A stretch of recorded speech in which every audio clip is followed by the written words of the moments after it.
Hello, good evening, and welcome to Iron Port. This program is proudly brought to you by Goil Company Limited, the Ghana Ports and Harbours Authority, the Ghana Revenue Authority, and Serene Insurance. I have to apologize sincerely for the late start of the program. It's as a result of some technical challenges, and the techies are doing all they can to fix it as soon as possible. Some way, somehow, we're going to start nonetheless, and then as soon as we resolve the entire difficulties, we should bring you the entire version of the program. My guests are already seated. Apart from the technical difficulties, everything is fine, so don't worry. Quite a number of you already waiting to hear from the experts on the main subjects that we intend to talk about today. Ghana's trade policies beyond the year 2020. We saw quite a number of policies in the year 2020. We'll be assessing them, and then we'll look beyond the year 2020 to 2021 and beyond as well. So what the experts expect from the incoming government and all of that, we'll be dealing with that. We're also going to talk about the impending Nigerian border reopening. So we are hearing that President Buhari intends to open the Nigerian borders. We'll be finding out so far what is happening, what's motivating that, when are they actually opening and all of that. We've got an expert standing by in Nigeria that we're going to talk to, a very, very important person that we'll be linking to in Nigeria to give us update on that particular subject. In the studio, the experts we have here in Ghana are already seated. As I said, at the appropriate time, you can join the conversation on WhatsApp 0559019177. You may also call at the appropriate time when the lines are open. 020-552-8353 are the numbers.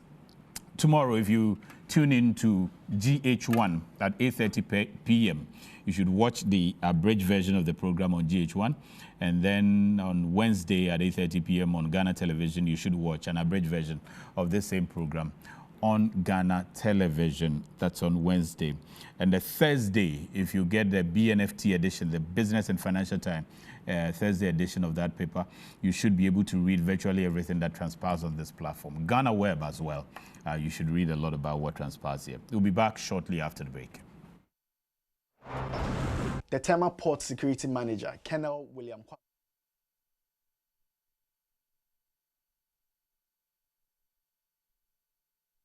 Every now and again, Goil makes good things happen. This time, Goil has introduced Super XP Ron 95, a higher grade fuel loaded with additives and yet sold at the same price as normal fuel. Goil Super XP Ron 95 enhances engine performance like never before. It maintains the engine by keeping it clean from carbon deposits. Goil Super XP Ron 95 is designed to burn slowly and thus improves fuel economy, making you save money after several kilometers. Goil Super XP Ron 95 gives you a smooth driving experience, that is, less vibrations. Fill up with Goil Super XP Ron 95. Now there's no need to pay more for any higher grade fuel. Goil has that sorted. Goil, good energy. Electricity, then pay your taxes. Our taxes, our future. Because you see, without our taxes, we wouldn't have good roads, good schools, better hospitals, street lights, and other very important social amenities. When we pay our taxes, we give our children free and quality education. Talga, my money too small. Why should I pay my tax? Look, small. Salifo, it doesn't matter how small or big your business or income is. You still have to pay your taxes. The little taxes from each and every one of us, when put together, could give your community clean water or that deprived school with tables and chairs. Please pay your taxes. It is your responsibility. It is your civic duty. It is the law. Oh, how are you? Hi Yvonne, a few words please. Everyone is talking about the fire at your production house last week. How are you holding up? Has production stalled? No, not at all. My crew and everyone on my set is perfectly fine because I insure with Serene Insurance. As a matter of fact, I've had all my equipment replaced, including the vehicles that were affected. My workers have been sorted out. Even my production downtime has been covered. So it's all good. I have a meeting to attend to, so I have to get going. Sorry about that. Which insurance company did you mention? Serene Insurance, the new face of insurance, a member of First Sky Group. Sa coronavirus yare no yare a sign pa. So obinya bi na se opo wagu so ana se ohwinti gu so a utumenya yare ni bi. Okadi ni bahani onaka oyehila ekoji. Ohe banye do. Oba wulo. Ogo bahunu. Oba chine. O jamba wohe. Oba na sen kaka. Mekme musunchon. Mekme nuni enihe. Chitomo boni nke je mo femo ba chon okadi na eko. Coronavirus infection, the symptoms can range from mild, one of it being asymptomatic. Asymptomatic just means that you may not have any symptoms at all, and the disease process can gradually worsen to be a severe form, the severest being ultimately death. We are expected to sanitize our hands when our hands are not visibly soiled or you can't really see dirt on your hands. If you can see dirt on your hands, the best thing to do is to wash your hands with soap and the running water. If you're using any of the cloth face masks, always make sure you have a rubber bag ready to receive it when you remove it, or you have a bowl of warm soapy water in which you can place the mask and wash. Wash your mask, dry in the hot sun for at least 5 hours, and apply heat by way of ironing. Utiliser les ports de TEMA et de Takoradi, c'est avoir un traitement rapide et sécurisé de vos marchandises diverses en conteneurs, en sac ou en vrac, ainsi que tous vos véhicules en transit. Le Ghana a construit un parking bien pavé pour tous les véhicules en transit. Une nouvelle gare frigorifique pour le stockage de la marchandise congelée en transit. Avec un nouveau centre de traitement de données construit et la mise en œuvre efficace d'un guichet unique national qui permet aux données d'être accessibles par tous les intervenants, le traitement des dossiers dans les ports du Ghana est maintenant efficace et plus efficient.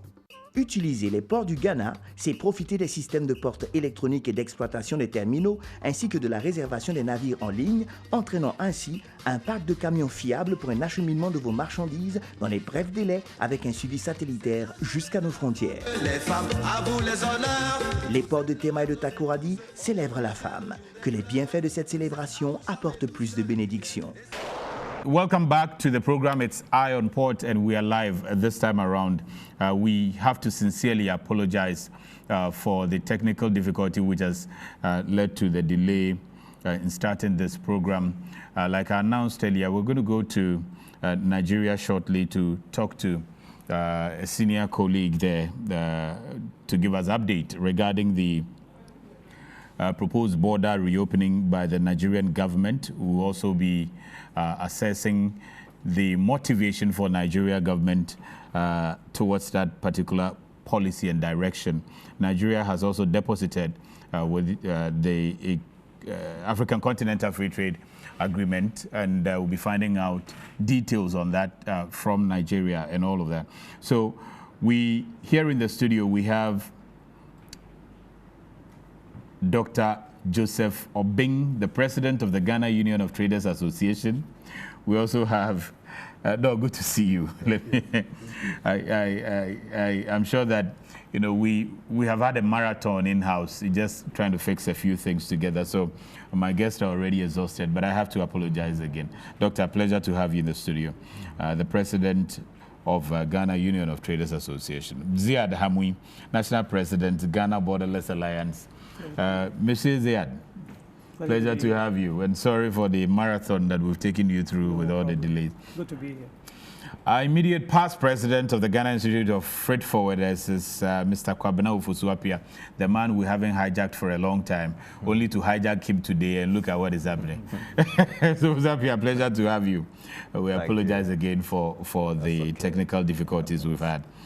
You know that Metro Television is operating two studios now, the ultra modern one, the heavy one that is around Ridge, and this one that's in Cantonment. So quite often doing the switch becomes difficult sometimes. We're trying to resolve that. God willing, if the Port and Harbours Authority is able to work out things next year beginning, they should be having the program at their new studios. So we are discussing today Ghana's trade policies beyond the year 2020. But we'll take a look at the year 2020. And somebody like Dr. Joseph Obing, he has a lot of insight into some of the policies that came into being in the year 2020. Some of them they kicked against, some of them they embraced. Mr. Fusuapia as well, some of them he kicked against, some of the policies they embraced. We'll assess those ones for 2020, and then we'll look at what we expect in the year 2021, the same as Mr. Hamwi. Let me start with you, Kwabena, if you can help us recount, because I remember that you had a lot of journey back and forth from the courts, particularly when it comes to the CT and the cargo tracking note. So just give us a fair understanding of some of the policies you can recall on top of your head from the year 2020. Okay. You mean from 2017 to 2020? 2017. So we're looking at the regime, the four-year term of the regime. All right. Thanks so much. I should say, yeah. Thanks so much. It's with refreshing looking into the cameras again. I thought I was going to hide forever. No, you won't hide like that. You actually dug me out of my holes today. 2017, it came with a boom, trust you me, and it's so vivid in my mind, so much so that I recall the vice president, he breezed into the pot with some kind of energy that we all needed. The goodwill was there, the commitment levels was there. And his first attempt in the pot was to review the system that was in the pot. And the tag phrase was paperless. Yeah. In fact, I recall in May we had a session and out of that session came out the pronouncement to have a paperless pot. And it was a useful exercise. For me, my take home on that interaction was the fact that the level of commitment was so high. The high level interest in seeing the pot work as it must was there. But then it was met with certain other interventions, At a certain point, we got confused as to what exactly was happening within the pot, because just as the paperless rollout was taking, was having a very well balanced footing on the ground, and I recall somewhere in September when the assessment were made. It was so good.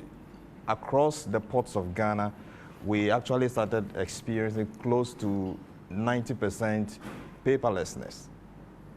And at the TEMA port, we almost achieved 100%. Then we had roll-ins coming, so certain other interventions coming, like the cargo tracking note, the tax stamp, which the tax stamp policy as a port policy, we had an issue with that one because we thought that the full extent of its impact on the port processes had not been very well thought through. That was a legacy policy, actually, because it started somewhere in 2012. But then the conversations around it was still ongoing until the administration thought it wise to roll it. We presented our paper as to why it should be looked at again as a port policy, because it automatically introduced a 200% examination regime. And even if you look at the physical structure that was in place for the policy, you could see that that one alone had a huge issue, for which reason we advised against. Then, whilst we were at it, the cargo tracking note, like I mentioned, came up. Once again, we stated our reasons why the cargo tracking note, as it was being implemented, was going to be a failed policy or couldn't achieve what it has been propounded to achieve, because one major fallout was that there was no linkage between the system and the source of documentation. The importer still had to deliver his document to the system. So we did not see the viability or the cure that the cargo tracking note was to come aboard with. Then when we thought that all this, in fact, that particular policy, there was a back and forth, even at the high levels of governance. With the tax stamp? The cargo tracking note. The cargo note. tracking note, sorry. The tax stamp was rolled in one because that one too, you had a lot of difficulty. Yeah, we had difficulty as a port policy. I mean, the trading public and the manufacturers had their own issues, but of course they ventilated it very well. But as a port policy, we also raised issues with it, but it fell on deaf ears. It was rolled through. Then, like I said, cargo tracking note, where in the cargo tracking notes, its implementation itself, you could see the back and forth within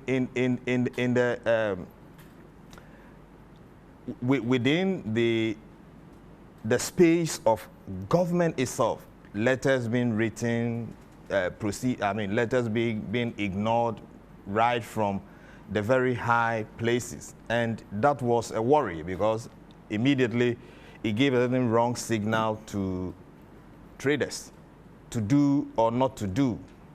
As we speak today, the cargo tracking note has been abolished as a policy, but traders still suffer the consequences of it because the things that we warn of are still happening.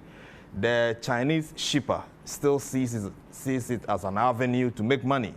So even now that it's been called off, they still worry traders time and again with cargo tracking note. Then we had the almighty conversation about the single window, to be or not to be, whether we had a single window or multiple window. I think state actors confused the absence of a unitary service provider to mean multiple window. And this, for some of us, was a very sad and sore point because that led to the, how do you call it, the introduction of UNIPAS, which is now the Integrated Customs Management But isn't that supposed to be the case, since you have brought that up, isn't that supposed to be the case that you, a unitary, if you put it that way, service provider or vendor offering end-to-end service is what one would expect to call a single window? Or you want to say that about 5 or 6 vendors can come together and collectively deliver a service that we can still see as one or single window? Okay, you see, Sammy, the concept single window did not originate from Ghana. We are not the pioneers or the innovators of single window. And what did the originators mean by that? The single window is a system of systems. Even as we have it today, it is a system of systems. Which is the banks have their system, the shipping lines have their system, the port authority have their system. But all connecting on a platform. Exactly, on a platform. So you see that it immediately defeats the argument with which the former arrangement was poo-pooed. But that is history, if we want to put it within that catchment. What I want to say now is that between 2017 and now, you could see that there was a good intention, but good intention alone does not deliver the goods. For me, I am extremely happy about your topic, what to do in the next 4 years. So that we do not, because there are a lot of things that we shouldn't have done, and there are a lot of things that we should have done to make sure that when we balance the act, Ghana would have been well served. I mean, we wasted too much time wrangling and about and all of that, which was totally not needed. It doesn't work well for the space within which we must ply our trade. Okay. Thank you very much. So we look at the paperless. We have the CTN on our table as well. We have the tax stamp. Along the line, we had a proposition for the thing that, forgotten the actual name, but the thing that wanted to have the Burkinabe customs at the port so that they can... port of entry. Yeah, but they had a name. There was the transit, where they would... Where we would have the customs of the first point of... first point of call or something, policy that was coming up. Okay, so we had paperless, we had CTN, we had tax stamp. Coming from the freight forwarder side, and I know that we have fumigation and all of that. So all of that also were met with some bit of sort of fisticuff, so if you want to put it, from operators and economic operators and all of that. But eventually we have seen some rolled in, some eventually led to some results, which we will take a look at. But from logistics perspective, borderless alliance, the corridor as well, transport side and all of that, what can you also recall? I was also thinking along the lines of what Kwabena was saying, but I also want to come back and emphasize something, which is the essence of the paperless, which is the simplification. The reason we've brought in paperless and accelerated our movement towards digitization of the port procedures was because we wanted to simplify the business of moving goods through our ports and along our corridors, and to avoid overcomplication. So that is why, along with the paperless, if you recall, there was a decision to reduce the number of customs checkpoints at first to 0, but then to 2 approved ones. And then later on, there was also the call to reduce the number of agencies at the ports. And that is also a very important step which was taken at the time, because it was seen that there has been too many authorities and agencies at the port of clearance with overlapping jurisdictions. And the idea was, as long as we wanted to digitize, we also wanted to simplify the procedure so that you pass by less agencies. And so that is where we had the joint inspection. That is where we decided that we were going to reduce the number of the agencies by adopting 3 lead agencies. Under each of these lead agencies came different agencies. So this comes into the simplification by digitization. And I would like to see more of this one later on. And it has worked to a certain extent at the points of entries. At the borders, more or less, it has been working. But for us, for example, landlocked countries still run through the same problems with the multiplicity of checkpoints along the roads. And that is a sticky issue which we need to have a look at, how to go back to the drawing board and think ways about how to tackle the multiplicity of these checkpoints in a realistic way, so that the countries remain competitive and so that the corridors remain the most competitive within West Africa for the landlocked trade to go into. If you want to assess, so Kwabena talked about the paperless aspect more, but on the day the Vice President made the announcement, there were 3 main areas that he emphasized on: the paperless for the for port clearance, and he talked about the removal joint of the inspections and removal of the custom checks, and then initially the joint inspection. So if you want to rate the efficacy of that particular one on the removal of the borders, how would you rate it? The checkpoints, how would you rate it? Do you think it worked as we expected it to be? Oh, I think it has proven that customs was actually very disciplined, because the moment the directive was issued to go to 0, but then it was rectified to 2.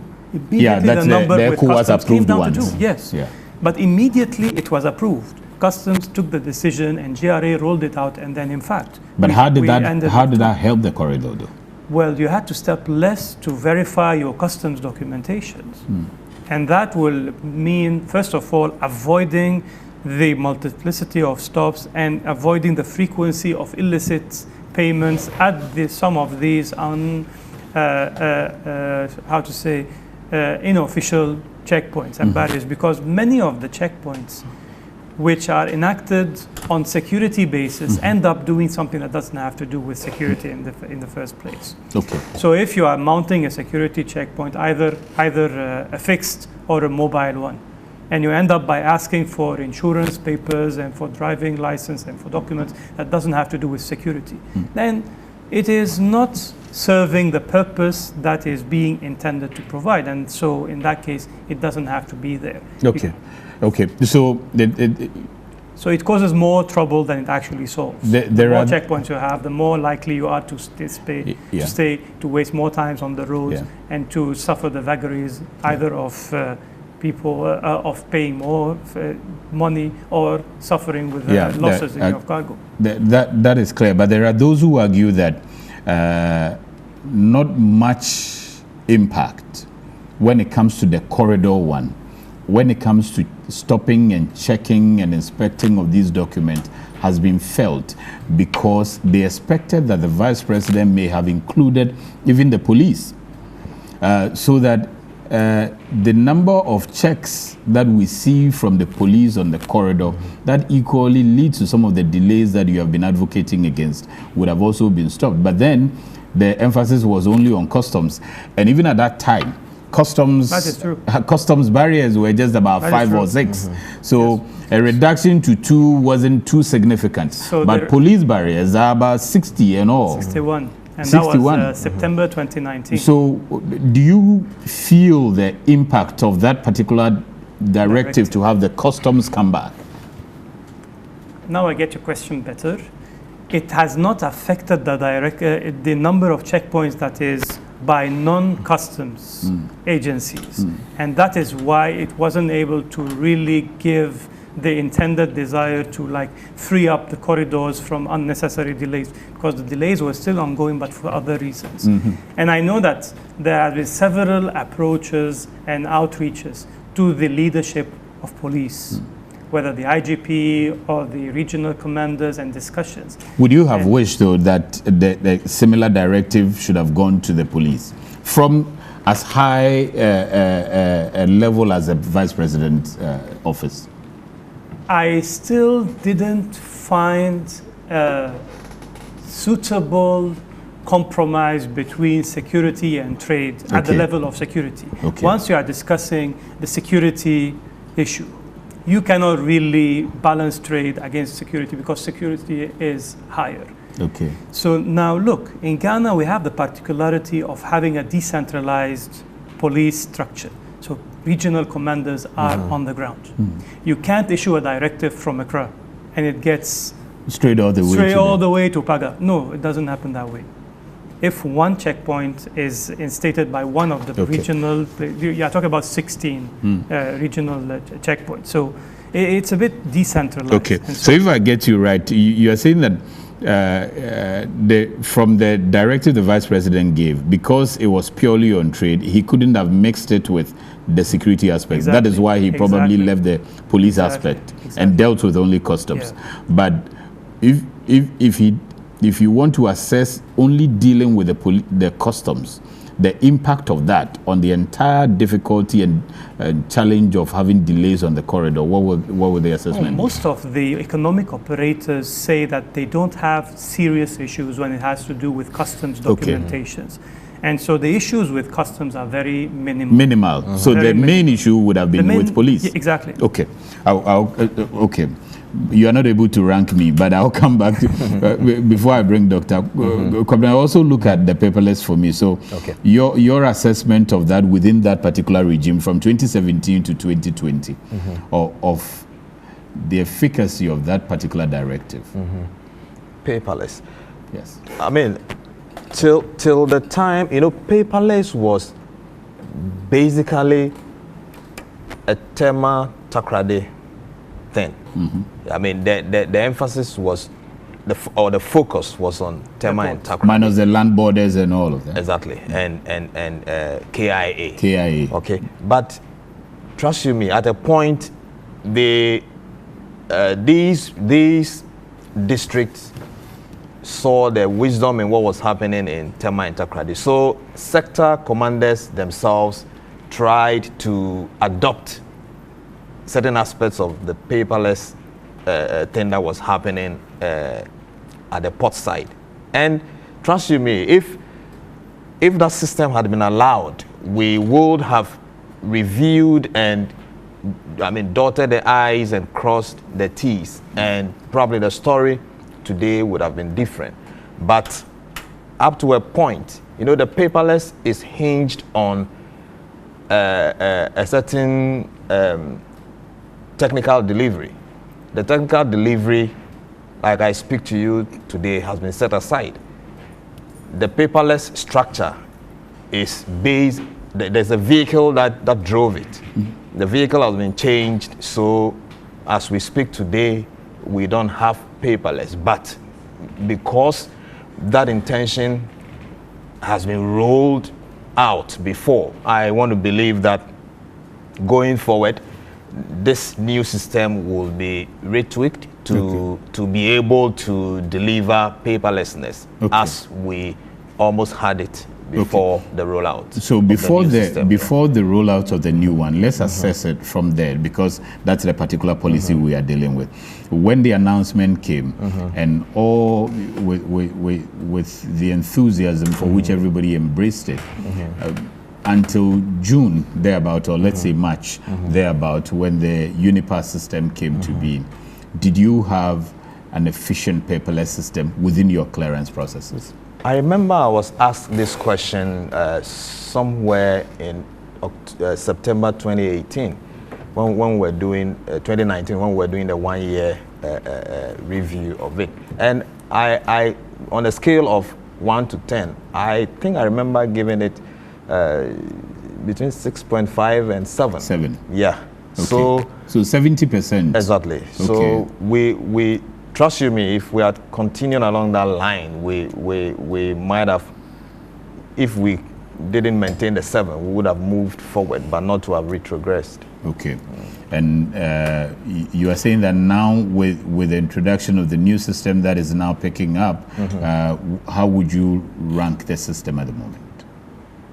I don't think paperlessness is a function of this one, but then, for every digitalized system, if you want it to be paperless, it can be paperless. I wouldn't want to blame the systems on the ground not delivering a paperless atmosphere.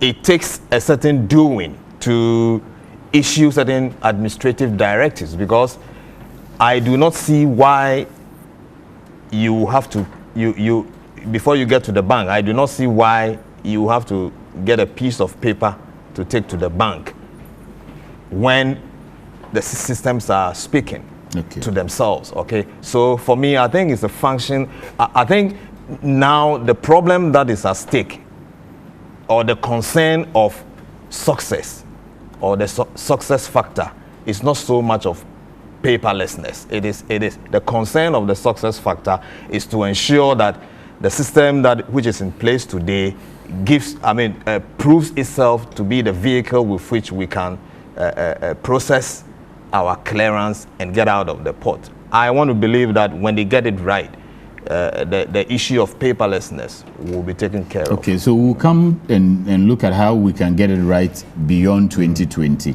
But the CTN now, its introduction, and with all the noise that came with it and eventual output that we saw with it, how would you rank that as well? That was a 2017 to 2020 policy. Okay, you see, the CTN is a painful thing to discuss, because, it is a young man who had introduced what he thought was a novel idea. But what he didn't realize was that before this time, it has been introduced as advanced shipment information. Yeah. That is it had been proposed. It wasn't implemented. It wasn't implemented. Yes. And even the difference between what was proposed then by the Ghana Shippers Authority and what was implemented, there was a gap. You see, and as we speak today, advanced shipment information is still ongoing in other jurisdictions, particularly the French areas. You know, it was to provide a certain eye on the ground, well, what Americans would call boots on the ground, so that, and it was to serve their purpose, to make sure that when cargo is loaded, if it is cassava that you are putting into the container, it doesn't transmogrify into grenades when it gets to the destination. But essentially what was introduced, the cargo tracking node which was introduced, did not have boots on the ground. It was a digitalized system of us receiving documents from the trader. And that's the difference. There was no independent arbiter on the ground to verify that what the trader and sent exactly from origin is the same that's arriving in destination. That was our point. Of course, customs came out to tout, how do you call it, the positivities of CTN. We cannot argue with them.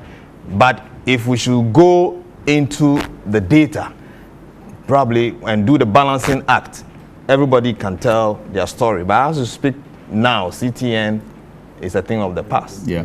But from the time of implementation till it just fell somewhere into the sea somewhere, do you think that we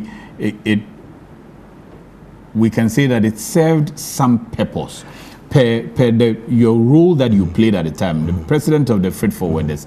Do you think that what we sought to correct with the CTN, we actually corrected it, or we deceived ourselves? Now, I want us to be quite critical with the stuff and help those who get these policies across. Because we have a fresh system now beyond 2020. I'm sure that policymakers will be sitting and trying to fine-tune some of the things they had brought in the past and all of that. So we ought to be playing to them that, look, you intended to ensure that when people say, I'm bringing 20 bags of cement from Nigeria to Ghana, indeed, it's actually 20 bags of cement that landed in Ghana, but some were not kukunte in the bags. You know, but actually, this is what we got. Did we achieve that? You see, I'll give you a story. I don't know if it's appropriate to mention names, but this is something, you can ignore names, it happened in the open. I don't know if it was 6 or, but it should be between 6 and 3 years ago, where at one of the customs, the World Customs celebrations, a customs officer, he used to be at the airport then, he was singled out and awarded. Okay, for what? For having, I think, single-handedly raised short collections of close to, I think, 1 million. I don't know if I should be 1 million Ghana cedis. If you were in that ceremony, you know the gentleman I'm talking about. Yeah, I remember that. So you ask yourself, what happened? What did he do differently? And there are so many unsung heroes in the mix. Trust you me. If you take data on post-clearance audit, at a certain point in our in the last 5 years, post-clearance audit was raking in revenue almost close to what they were getting directly. Okay, I mean, why am I giving you this background story? It is to tell you that when due diligence is done, we wouldn't necessarily have to be piling solutions upon solutions in the value chain.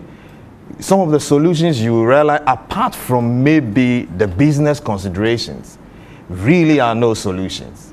Trust you me. You mean policies meant to solve some of these problems? Yeah, because you think that sometimes they are not necessary. Very, very well so. We can just use officers, show them correct stuff. If officers are well motivated, like for this gentleman that, you see, because of that, his name is still on my lips. Yeah. Because when I heard that he has seen, he did something good. So yeah, I mean, let me quell. Let me quell. And if you look at where he was not even within the main section of the airport. Then he was at how do you call it?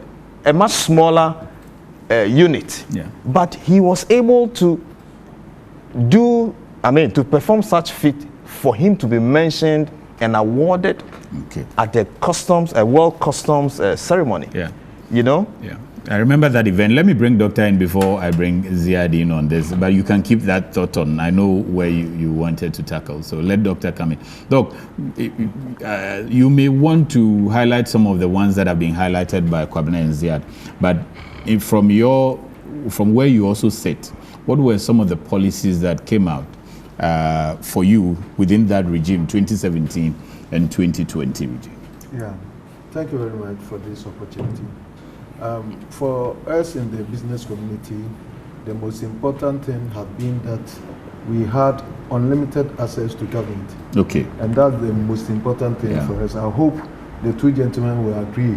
Unlimited access to government. I'm telling you, the number of times that we have visited the economic management team and all that was unprecedented. Unprecedented. Oh, you all agree? Yeah. Okay. That one.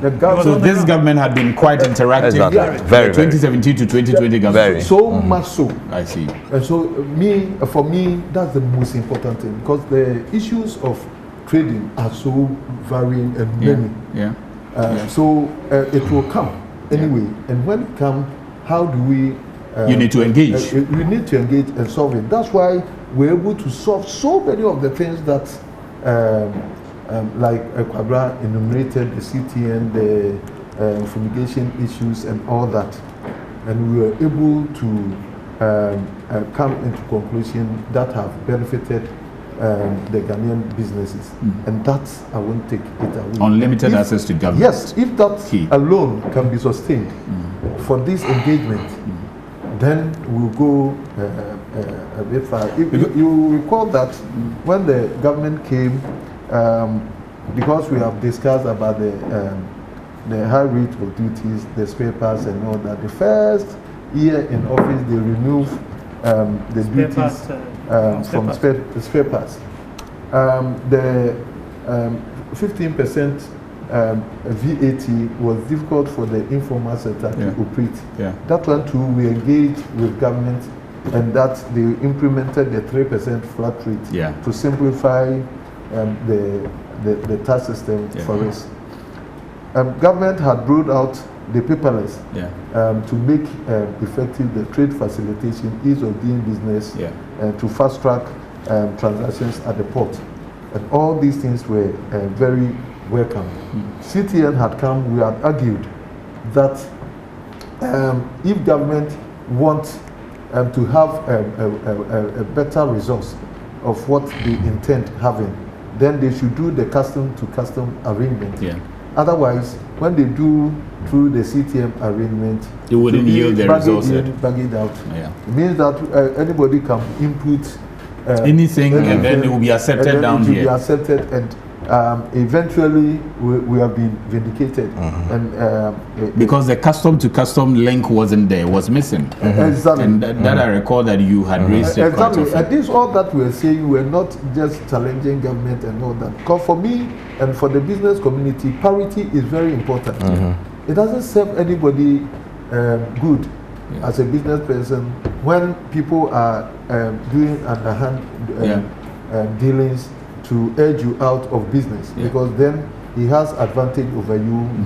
The person doesn't pay correct duties and all that. So anything that will enhance and ensure parity, I'm all for it. But if such a thing should be done, it should be done right.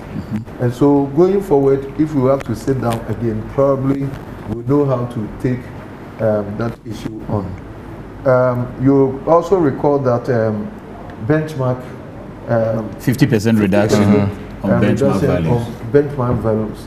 And 30% on HDVs. Government all the time have been very afraid to tackle duty reductions and all that. We put up our argument across, even fell on Council of State, explained issues to them, and then that one was also accepted. 50% of your value of goods is not a joke. The government had difficulty doing it, but they did it. All this time I was praying that government should be able to achieve its target.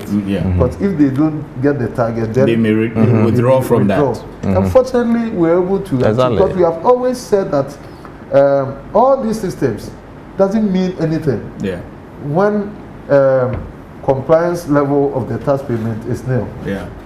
What ensures compliance? Compliance is if taxes are affordable to pay. And so we have used that argument, and that when the prices went down, still government have been able to achieve its targets, and we believe that government will sustain this policy. But that policy, though, not to really interject, how did it impact on the ground? As far as your folks are concerned, the traders on the ground, did you feel the impact of the reduction, 30% reduction in HDVs of cars, and then the 50% on benchmark on regular goods? Have you heard traders complaining? I didn't hear. Because a 50% reduction. People were okay. Is very okay. And even things could have been worse. Because when the other variables of these costs relates to the exchange rate and all that, but prices were sustained.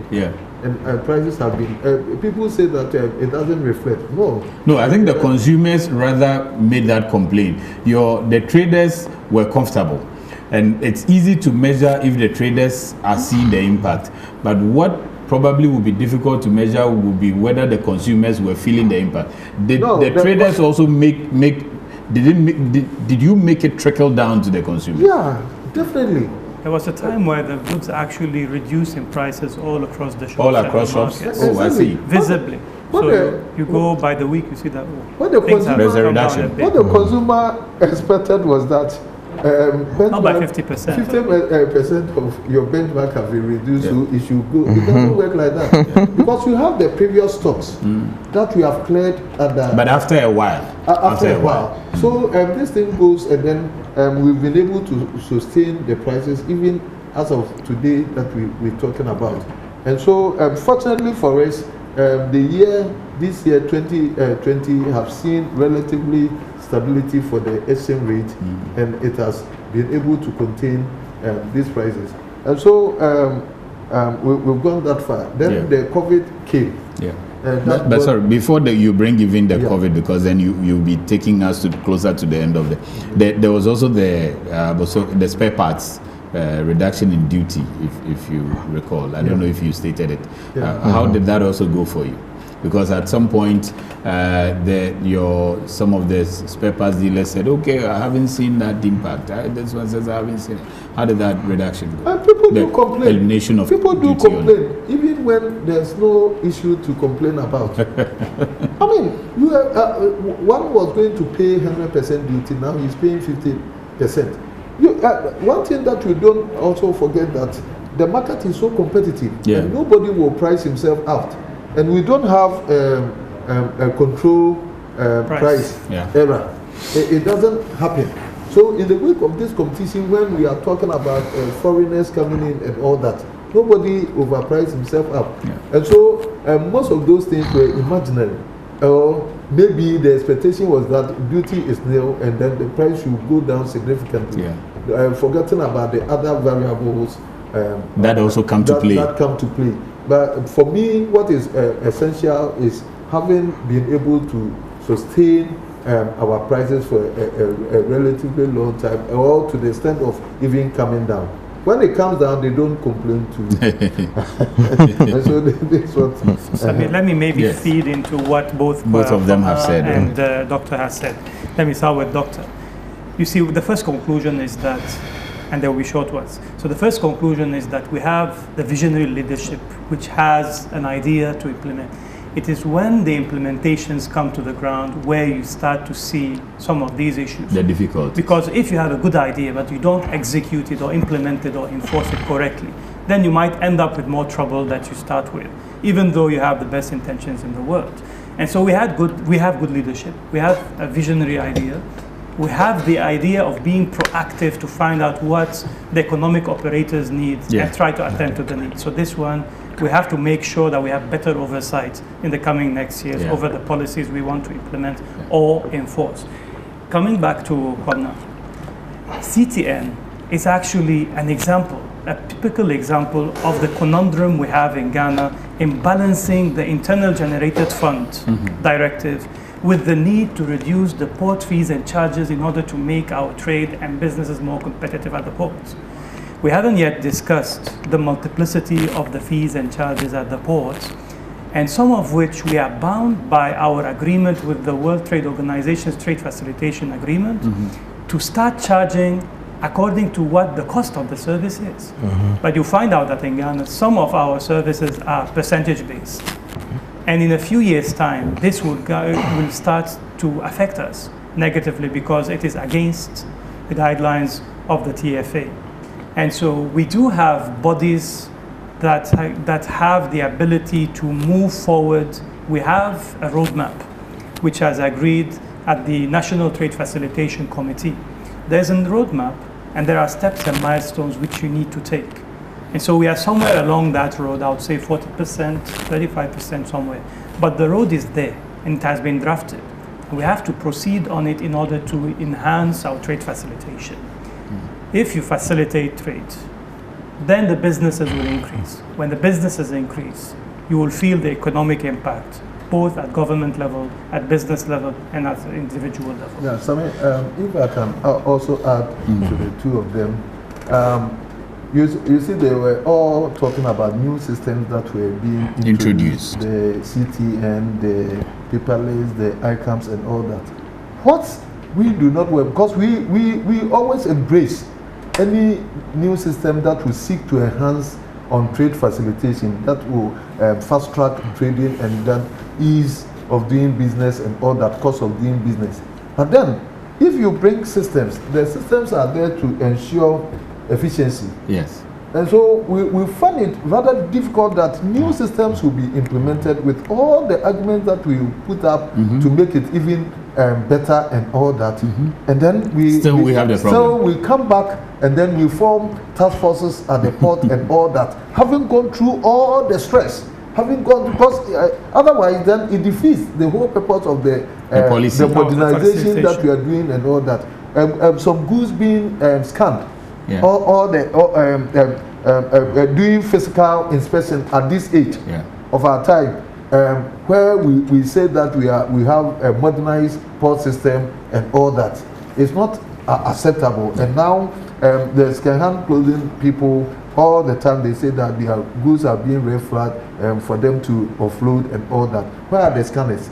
And we have been demanding all these things. So if you say that we are bringing an efficient system, then it should be efficient. Otherwise, we shouldn't be bamboozled with those policies. Exactly. We say we are bringing the modern terminal and all that. Where are the equipment? Where are the modern? The modernity lies in the equipment that will ensure efficiency. Actually, I think Kwabna will be able to tell us more information about the risk management system, which is embedded into the single window, but which is short-circuited for some reason, which is not being short-circuited, which is not being deployed to its fullest extent, as far as I'm aware. You see, he has used the word short-circuited because he's a consumer of the service that is being provided, and for back then we were using the word overrides. Okay, if you have the risk management system in place, risk assessment, fine, certain parameters of risk management will not be known to us, but its effect must be felt by us. Okay, so that if I enter a certain process A today, and the outcome today must be similar or the same for tomorrow. But if the same parameters, nothing has, the same factors, nothing has changed. It works for me tomorrow, today it doesn't work. The next day it is worse. It does not make us feel that we are applying a scientific system. It is like there is a big brother Exactly. There's a big brother in the background cherry picking. These things will have to stop, because when we feel it, that's how we're going to say it. Probably we have the best of risk management system in place, but we do not feel it. The essence is that we must feel it, because if we don't feel it, essentially what it means is that you are going to incur cost. The absence of we feeling it is the more demurrage that we pick up, because then something for which you know you have satisfied all the parameters for you should go green. If there is an override, it should be explained to you, even in the highest of our court systems. When the judge exercises a certain arbitrary prerogative, he's enjoined to explain to you why he chose that option. Yeah, he chose that option. But in our place, it is not like that. These things going forward, I'm sure we're going to going forward. It must be ensured. Yeah, but what I get before we move to the sense that I get combining the risk management bit that Ziad raised and the policies that are being brought and the impact thereof that Doctor raised, I get a sense that you, the consumers of the product, don't really care about, okay, I have brought that policy, I have brought this, there's this risk management, something in place. All you want is that your system from A to B is able to flow seamlessly. What is happening in between, sometimes, even if it's a policy, you don't really care. They don't have to overwhelm you with those policies. But you can measure it in advance. Then you know how to plan it in advance. You don't have any problem. You don't have any problem. But here you are, and you placed it in a different form and said there's a pile of policies. Time and again, I've also heard you say that we are overwhelmed with policies. Don't you also see it as what Doctor also mentioned earlier, that the system, the government wants to meet you at the point of your need. They think that they want to solve your problem for you. They want to ensure that everything that you complain about is fixed. That is why they are introducing these policies. However, you are seeing it as too much, overwhelming. What is missing? You see, is it the way it is communicated? Is it the fact that it's been called a policy, or people just need to be made to learn and work at the back end and just let things work? You see, Sammy, if you look at the scissors, it has two, should I call it blades? Yeah. But then it has a pivot. Yeah. That is what makes it move up and down and cut. Okay. Now, this scissors is represented by revenue and trade facilitation. Okay. Now, the pivot is the absence of a reasonable governance structure. Okay. Now, the governance structure is that creation that must be able to properly moderate policy and expectation. Okay. So that we will have policy affected by people who are on the ground. When the idea comes up, when a businessman comes up with a business proposition, as, hey, I have a solution for the port, the system which is elsewhere, I mean, if you look at the UN model for single window, how do you call it, the creation, that project, strongly in there is the strong assurance of the governance structure. And that is what we saw the Vice President lead early 2017. Yeah. You know, it was a very fluid arrangement, but whilst it was around, it was working. Yeah. So we need that. And it is not just made up of high-level operatives. It is not just made up of those who must ensure that revenue comes into the kitty. It is not just made up of those who must ensure that you are bringing the requisite item, that is the regulators. It is made up of all folks who operate within the value chain. Okay? You sample I mean, the structure is there. I will not be the one introducing it. All we have to do is to make sure we have it in place. Ziad mentioned a while ago the National Trade Facilitation Committee. I mean, all the ideas to get this thing work, it is there. The documents have been developed. It is based on the trade facilitation agreement that we signed. Isn't it interesting that having signed and ratified the agreement, Ghana, in 2017, we went back signing contracts that negates the provisions of an agreement, in an international agreement that we have signed? Probably somebody doesn't know. But if we had the governance structure in place, somebody will prick somebody and tell them no. That flag the system. Someone will flag it and tell you that no, this one you can't do it this way.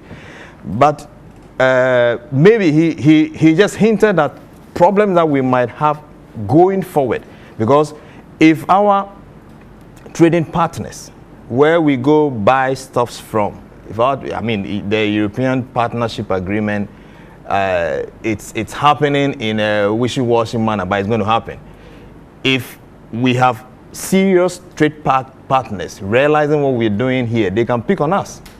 And seeing that we heavily import, I do not know how we're going to place ourselves to wriggle ourselves out of these things that we are intertwining ourselves in. So it's very, very important that we put in place a system that will modulate things that are coming and things that are going, so that we don't just get things being piled up a few, you know. When it happens that way too, there's an issue of judgment debt, and it's you and I who are going to pay. Because if you onboard somebody and then tomorrow you say you should go, I mean, it doesn't work like that. Yeah. So we're going to move to looking forward, because we have enlisted quite a number of policies that we saw in the past. First, we have acknowledged that the vision of the government to see some reforms in the trade sector was there. And we have also acknowledged that this, for 2017 to 2020, is when you had seen unprecedented engagement between policymakers and you, the economic operators. And then we have also acknowledged that quite a number of policies were introduced. We talked about the benchmark 50% and then the HDV 30%. We talk about CTN, we talk about paperless, we talk about tax stamp, for instance, and then a host of others. All these were introduced. We also talk about the fact that committees were set up. So aside the Trade Facilitation Committee, for instance, on the day the Vice President announced the paperless, there was an announcement for the Port Efficiency Reforms Committee, the one Honorable Carlos Ahenkra was heading, which was supposed to see to the implementation of the whole thing. So all these had been there. Now, getting into 2020, beyond 2020, how do we want to see all these put together for us to begin to see efficiency when it comes to trade facilitation? Better output when it comes to the policies that we have already put out there. Do we expect a lot more policies? Do we expect a lot more committees to work on some of the things the policies have already brought? Do we expect a lot more engagement from government? What do we need to do getting into 2020? First, is there anything to expect from the government when it comes to the vision for trade? Maybe, Doc. Yeah. I think systems should be able to work, and that's all. If we have brought new systems, we've taken our time to replace old systems. If you replace an old system, it means that you are bringing even better, a better system. And that better system must be made to work. It must be to work. It's not about committees and all that. And that, for me, that's the most. But how do you make it work if people are not engaging to see where there are problems and fix? Yeah, the engagement will always go there, and then it will fuse into the system. So that's why I've already recommended government that they have been engaging themselves up for that open policy, open-ended policy that they have handed to the business community should continue. And that whatever system that you've brought, when we engage ourselves, then we factor into these systems to enhance it. That's how it should go. And that, I'm not expecting that having touted on so many systems, sometimes it even bring transitional issues and all that, and at the end of the day, you said that a task force should go and stop some goods somewhere. That one will not agree with it, because having gone through that efficient system, then we are not expecting that we police even our goods beyond the port. And that's what I'm trying to say. So if we have systems, we should make the systems to work. With the current policies and systems that had been introduced in the years 2017 to 2020, would you expect to see any new policies in the next regime? No, unless we have to perfect what we have. Should perfect what we have. We don't expect, because for the last couple of years, we've done a lot of reforms at the port, the paperless, the ICAMs, and all that. And then I'm expecting that whatever structures that have been put, if even they were even starting, then going beyond the year 2020 means that we are seeking perfection of these systems. That's all. It doesn't need, bringing more systems doesn't make any sense if the old ones were not enhanced on. Okay. And so whatever we have to enhance on, engage with them to see where the loopholes are, fix those loopholes, and then we'll go. But for now, I think we are on course. We are on course. We are very much on course. So okay. Ziad, do you expect to see any new policies, or you expect to have the existing ones that were introduced in the previous regime properly and efficiently worked on? Look, before gazing into the crystal ball of the incoming administration, I want to say that I personally believe that the way forward is with 4 words: public, private, partnership in policy making. We need to sit down and assess the policies, their implementation, and the policy themselves in a more inclusive way that includes representatives of the private sector. I know that most of the time policy making is considered as a domain of the policymaker and the public sector. But this is not the new trend. Now, a more inclusive approach would help you look at more, to have a richer picture of what is actually going on the ground. We can't expect a policymaker who is sitting in a building somewhere in Accra to understand what's going on at the pond barrier or at the Paga border post, for example. You can't. You need someone who is on the ground, who can relay the concerns of private sector representatives, of civil society, of the normal average consumers, but also of the less, or let's say the more marginalized groups of society. The young entrepreneurs, the women-based traders, the women traders in markets. So I believe that we come back to these 4 words: public, private, partnership in policy making, in order to assess the policy research, to assess the policies themselves, and then assess the policy implementation of the 4 years before. Once we do these, then the research will point out to the fact whether we need more policies or whether we need to refine some of the policies which have not been implemented as they were expected to, or to draw conclusions from the policies that we were not able to implement. Okay. Because it's very easy to come and sign something, so who then should commence this assessment of the policies that are already there? What about private sector? What about some of these CSOs that are into trade facilitation? Can't we get something from private and then engage government on that score if government is not leading with it? Look, private sector is recognized as the engine for economic growth in societies, in countries all across the world. So if you want to understand what is making your country gears work on the ground, you need to look at the representatives of the private sector. I'm not talking about going to a market somewhere and asking somewhere to come and discuss. There are policy experts, there are very talented resources within the private sector that have the expertise in the businesses. They have expertise in the assessments of the policies. They have the analytical tools to help collect the evidence that you need in order to analyze a particular situation to know what needs to be done in the future. Let's use these. And here I will cite, for example, how the government the Ministry of Trade and Industry proceeded with its National AFCFTA Coordination Office.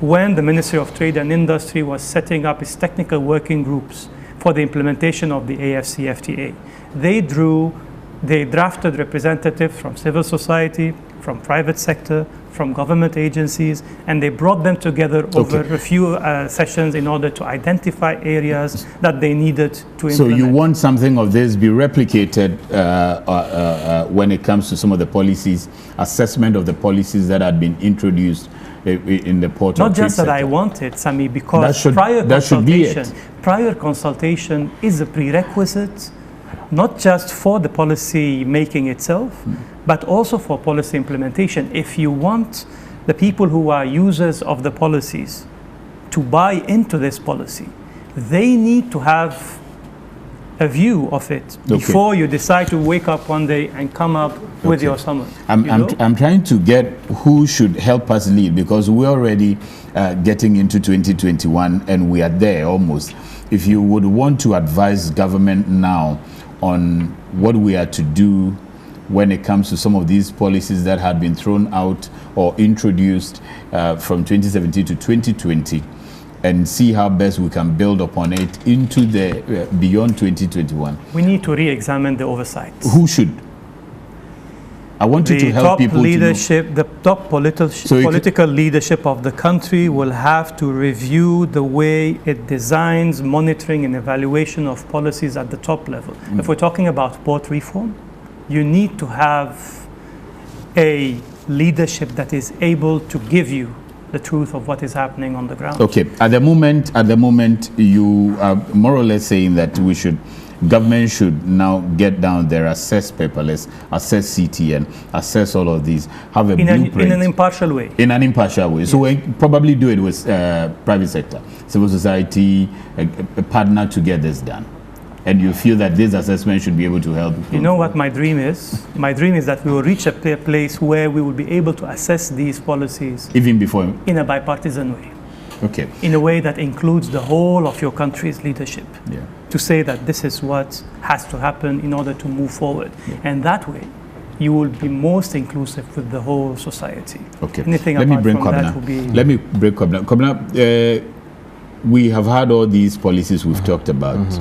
Getting into beyond this year, 2020, what would you expect the regime, the new regime, to do when it comes to trade within our sectors? Okay, I mean, thankfully, there is continuity, and the vice president is no stranger to this environment that we are seeking. You know, he piped it. Yeah. In 2017. Somewhere along the line, I don't know what happened, but it looks to me like we lost it. The system went to sleep. Yeah, the momentum was lost. Yeah, the momentum was lost. At a certain point, you didn't know who owns the reform. Was it the finance ministry, the trade ministry, or the senior minister's office? Okay, this is not good for leadership. No, it's not healthy. Leadership must be defined. Ownership of the reform must be defined, so that we know those building blocks that form the structure that is working the reform. Otherwise, it's beginning to look like, it might not be the case, but it's beginning to look like even at a high level there are blocks. It doesn't augur well for trade, it doesn't augur well for image, and it creates a whole lot of confusion down there. Okay, so I think that whatever that brought the inertia will have to be looked at. Okay. And I think His Excellency Mahmoud Bawumia will have to be able at the top there to discuss with his folks what went wrong, and once they get it right there, I mean, I think the rest, like they say, will be a given. Okay. Would you expect to see, like I've been trying to tease out of you, would you expect to see another committee formed to look at what went wrong, what can we do better, or you just expect that we should just somebody should sit somewhere and engage some private sector groups and come out with a blueprint? You see, Sammy, what should be done immediately? Sammy, as we speak, you speak to regulatory agencies and how their take is in this new system. They lament, but you can see that their lamentation just begins and ends with them. Otherwise, it will be looked at as though you want to sabotage the new system. Unfortunately, that is what it has come to look like. But it is not so at all. I mean, we're in the same boat. We cannot be digging a hole into that boat. So if we do not come up with that level of ownership, that high level of ownership, where everybody is given the opportunity to vent, okay, to come up with what they think must be done to make the system work, then it will look like you are suffering, but you don't have to complain, because when you complain, it is misconstrued to be you are undermining and you are against the system. It shouldn't be so at all. So an atmosphere must be created for everybody to come up with their input so that the system breathes, because once the system breathes well, I am sure we, those who must thrive with the system's viability, will also see the light of day. Yes, okay. You say this and then now. What they've said. We as trade advocacy groups will continue to scrutinize policies when it comes. And we will do that. We have said that government has always given us the access and the opportunity to discuss, but it should not be seen that the policy rolls out before the engagement. And before. And that's why what Zaid was saying is very important. So that if we can put some structure down, so that before policies come, we have all dissected and then give the blueprint and all that.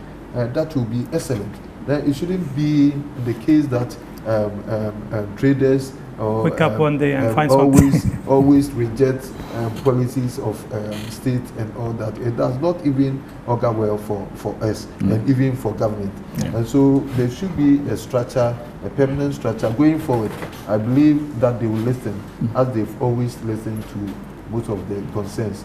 That we put this permanent structure there that will relate with some of these policy makers before the actual implementation. Okay, and what form is there before then? What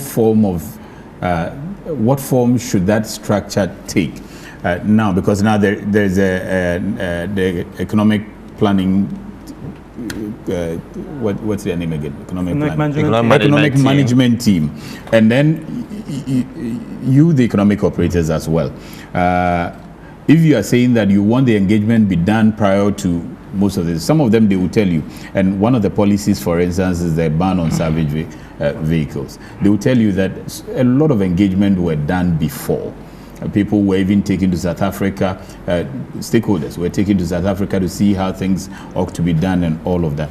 So what form should this engagement be? So that what we saw 2017, for instance, in May, we all brought to, was it Labadi Beach or Labadi Beach? And then the proposal came. Prior to that, were you engaged prior to paperless, the announcement? Were you engaged? Do you want to be engaged before, or do you want to have a sort of committee that fuses some people from the economic management team and the economic operators who would regularly be engaging? Before he comes in, let me say that before a policy comes in, even for this engagement that we're talking about, somebody would have had the intention first. Yeah. They put the intention and then they call you for this engagement. Then it not always seem that the intention that they put down is being protected, or that's why we say that if a policy is being formulated and then if it is related to this sector and all that, it's only fair that that sector from the beginning of the whole process should be involved, so that we didn't even have issues of any argument and explanations. That's what the two gentlemen seem to see. Yeah. So that it should be a permanent kind of a thing. Okay. That if we have this structure, because we have all the trade associations and unions and all that, and in different.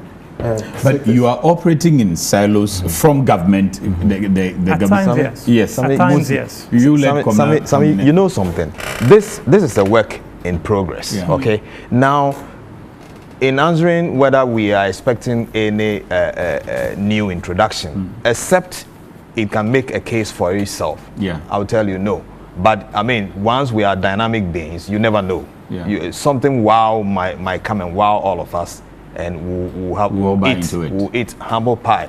But because it's work in progress, the National Trade Facilitation Committee, Ziad mentioned it earlier, it is a functioning creature. But you want to ask yourself how effective or representative it is. What is its budget? Some seriousness must be attached to that creature, because it has what it takes to give us all the solutions that we need to get this reform right, you know? With that, would you expect a strong representation from government on such a platform? There is. Then you can see there is, but maybe the weights. You see, if you look at the model that we are practicing, the NTFC is supposed to report to a very high level, how do you call it, operator of the state. We have, and on top of that, we have, on top of the NTFC, we should have the interministerial group. Okay, because if you look at the reform that we are asking for, it transcends so many ministries, and all these ministries have legal backings. Okay, so you cannot expect ordinarily an authority ordering another authority to cede its role or functions. That is why the UN model has this structure in place. The NTFC doesn't end there. It's supposed to have working groups, technical working groups. It will raise recommendations. Okay, to come up with, I mean, to seek opinion from the ground, feel what is happening on the ground, and bring it on board for discussion and all of that. But I see a huge inhibition, which is budget. I have been on the NTF, in fact, I'm supposed to be a member of the NTFC, but I don't remember the last time I went for a meeting.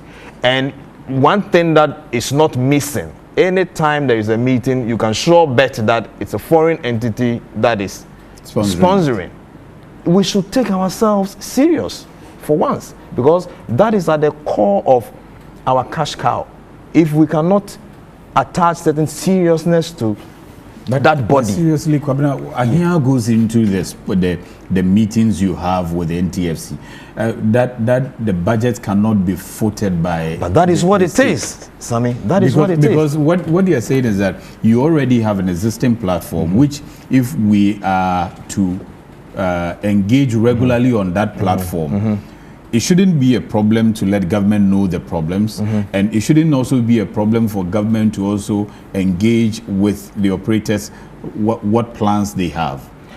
The only problem is that you are not meeting or you are not exchanging as much as possible, because this platform, as you put it, doesn't have the budget or whatever it is. Yeah, I mean, it could have a lot of constraints. Maybe out of this, it's just meeting, engaging. No, it's not just meeting. Maybe out of this conversation, because you see, you have crack minds there, who have been around for all this time. I mean, they helped Ghana assess the World Trade. So experts are on there. Experts are on there. I mean, they can give government all the advice. You know, they should be empowered to count for what do you think there should be government, high-level government, whoever now the NTFC reports to, we should have fair enough representation coming from, let's say, economic management team. There should be members from the economic management team on the NTFC. CSOs, the private on sector, the NTFC. you know, so that it will not look like government reporting to government. Yeah. As it stands now, that's how it looks like.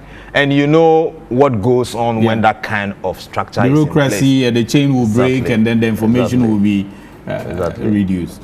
Zia, do you want to say something? Well, I wanted to say a couple of things. The first one is sometimes some of the hurdles to getting these public-private partnerships going effectively has to do with the persons who represent their agencies. Mm-hmm. Because first of all, you have to select the agencies or the organizations who will be involved.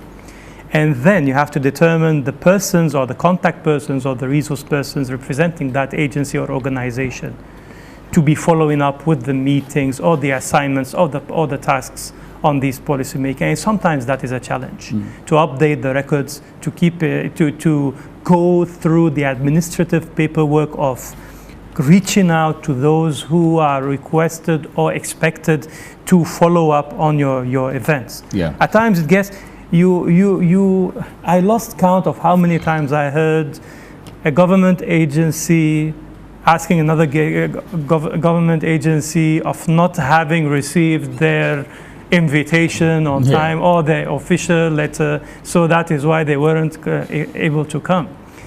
And me coming from the private sector, for example, I can't understand why, if I know about a particular event, I can't just get up and go to that event. Yeah. But I'm a private sector man, that's why. Yeah. So no, but I think you get me, right? I get you. I think what is worrying is that, and the reason why this aspect is critical getting into beyond 2020 is the sort of issues that we have often heard from either Guta, GIF, Borderless or whatever when it comes to some of these policies. Now, I remember that the first port rule, for instance, when it was about to be introduced or it was proposed, there were a lot of nitty-gritties. The fact that when you bring the customs from Burkina to come and stay in Ghana, for instance, I think they were not, even in Burkina, their laws did not allow that you pay duty elsewhere before the goods get there. What if it doesn't get there? Let alone the currency itself. Let alone the currency itself. But some of these details, you want to ask yourself before even the proposition of the policy itself, what level of engagement had taken place so that actors understand themselves. If you take your tax stamps, for instance, a lot of noise were made. You made a lot of argument. The same with CTN, and Doctor mentioned that we realized that the customs link wasn't there. Were there engagement? If there were engagement, the government side would have also gotten to know that, look, we mean well, we want to bring a lot of policies to help this system, but these are the difficulties.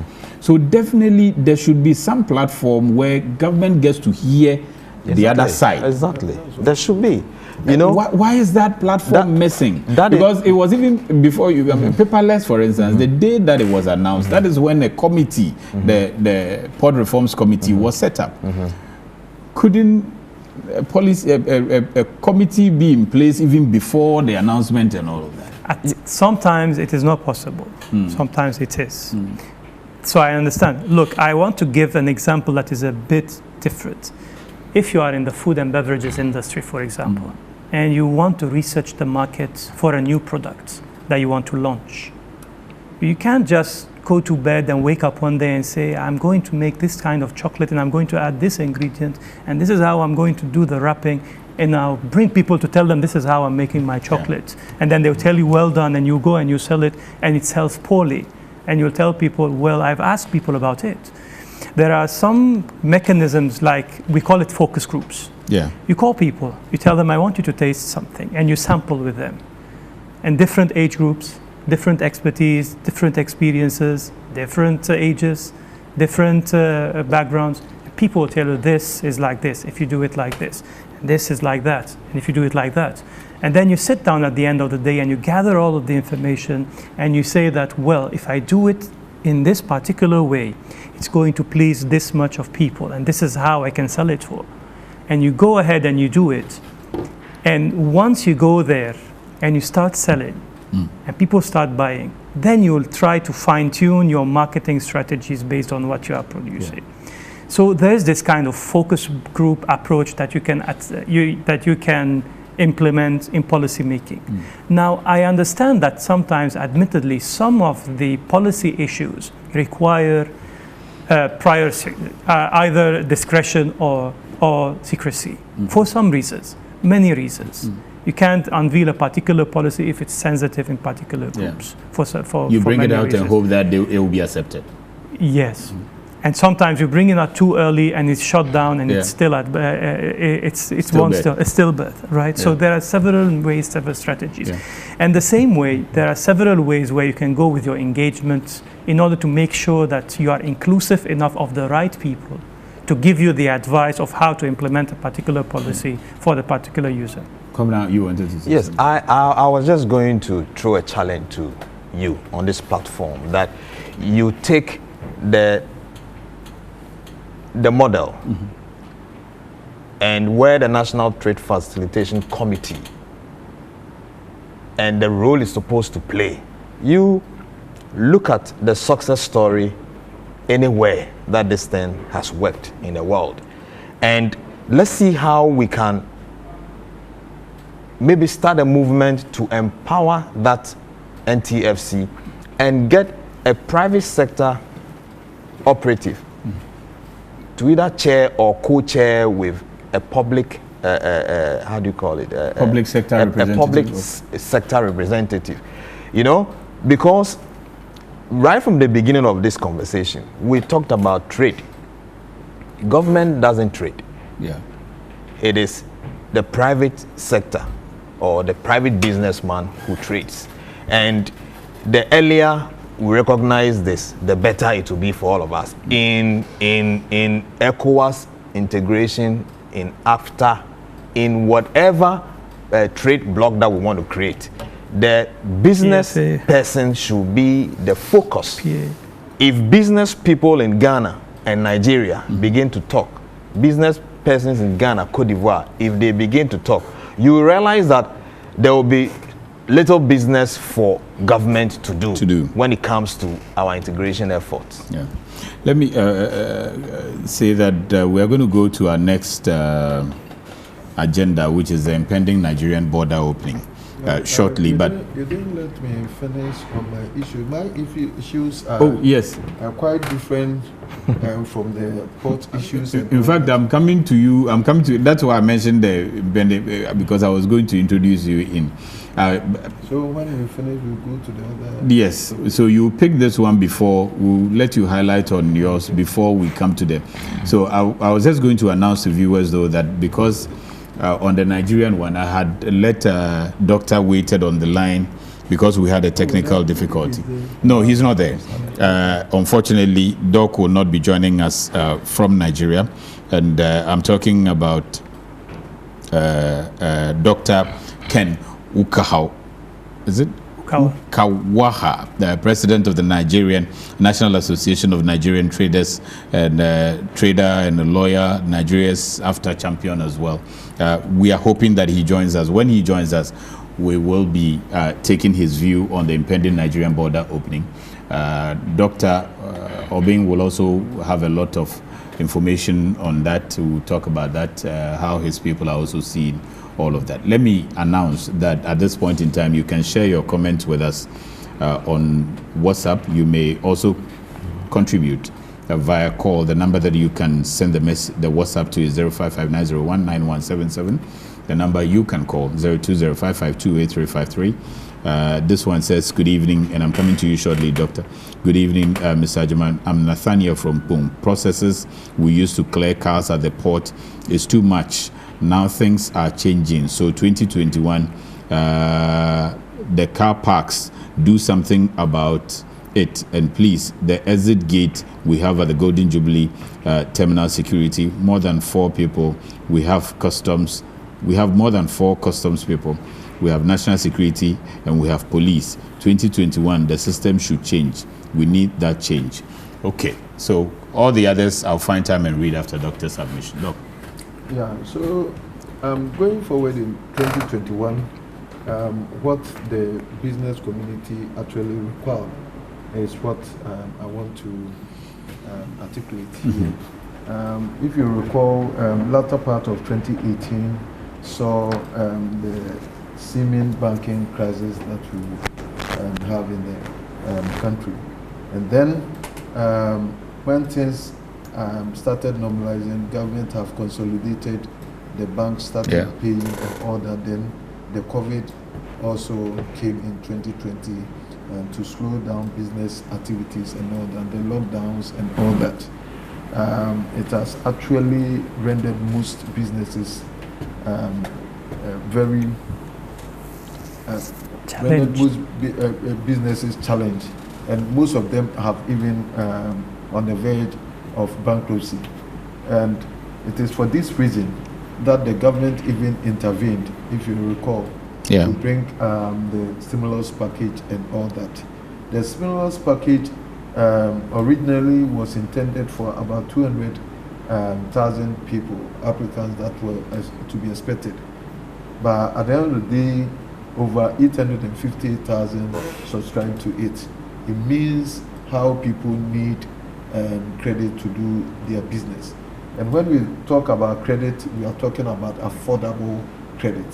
Because most of us used to even have credit from our suppliers abroad, who will get a cheap credit and then transfer part to us, and then we pay later time.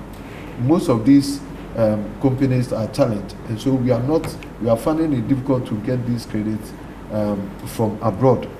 And so we have to look from within and get this credit. Access to credit is there. Okay. No doubt about it. You can get from the banks, but it's not affordable. Government has done a lot to pull down by bringing down the base rate or the bench rate, but it's not trickling down on the commercial rates.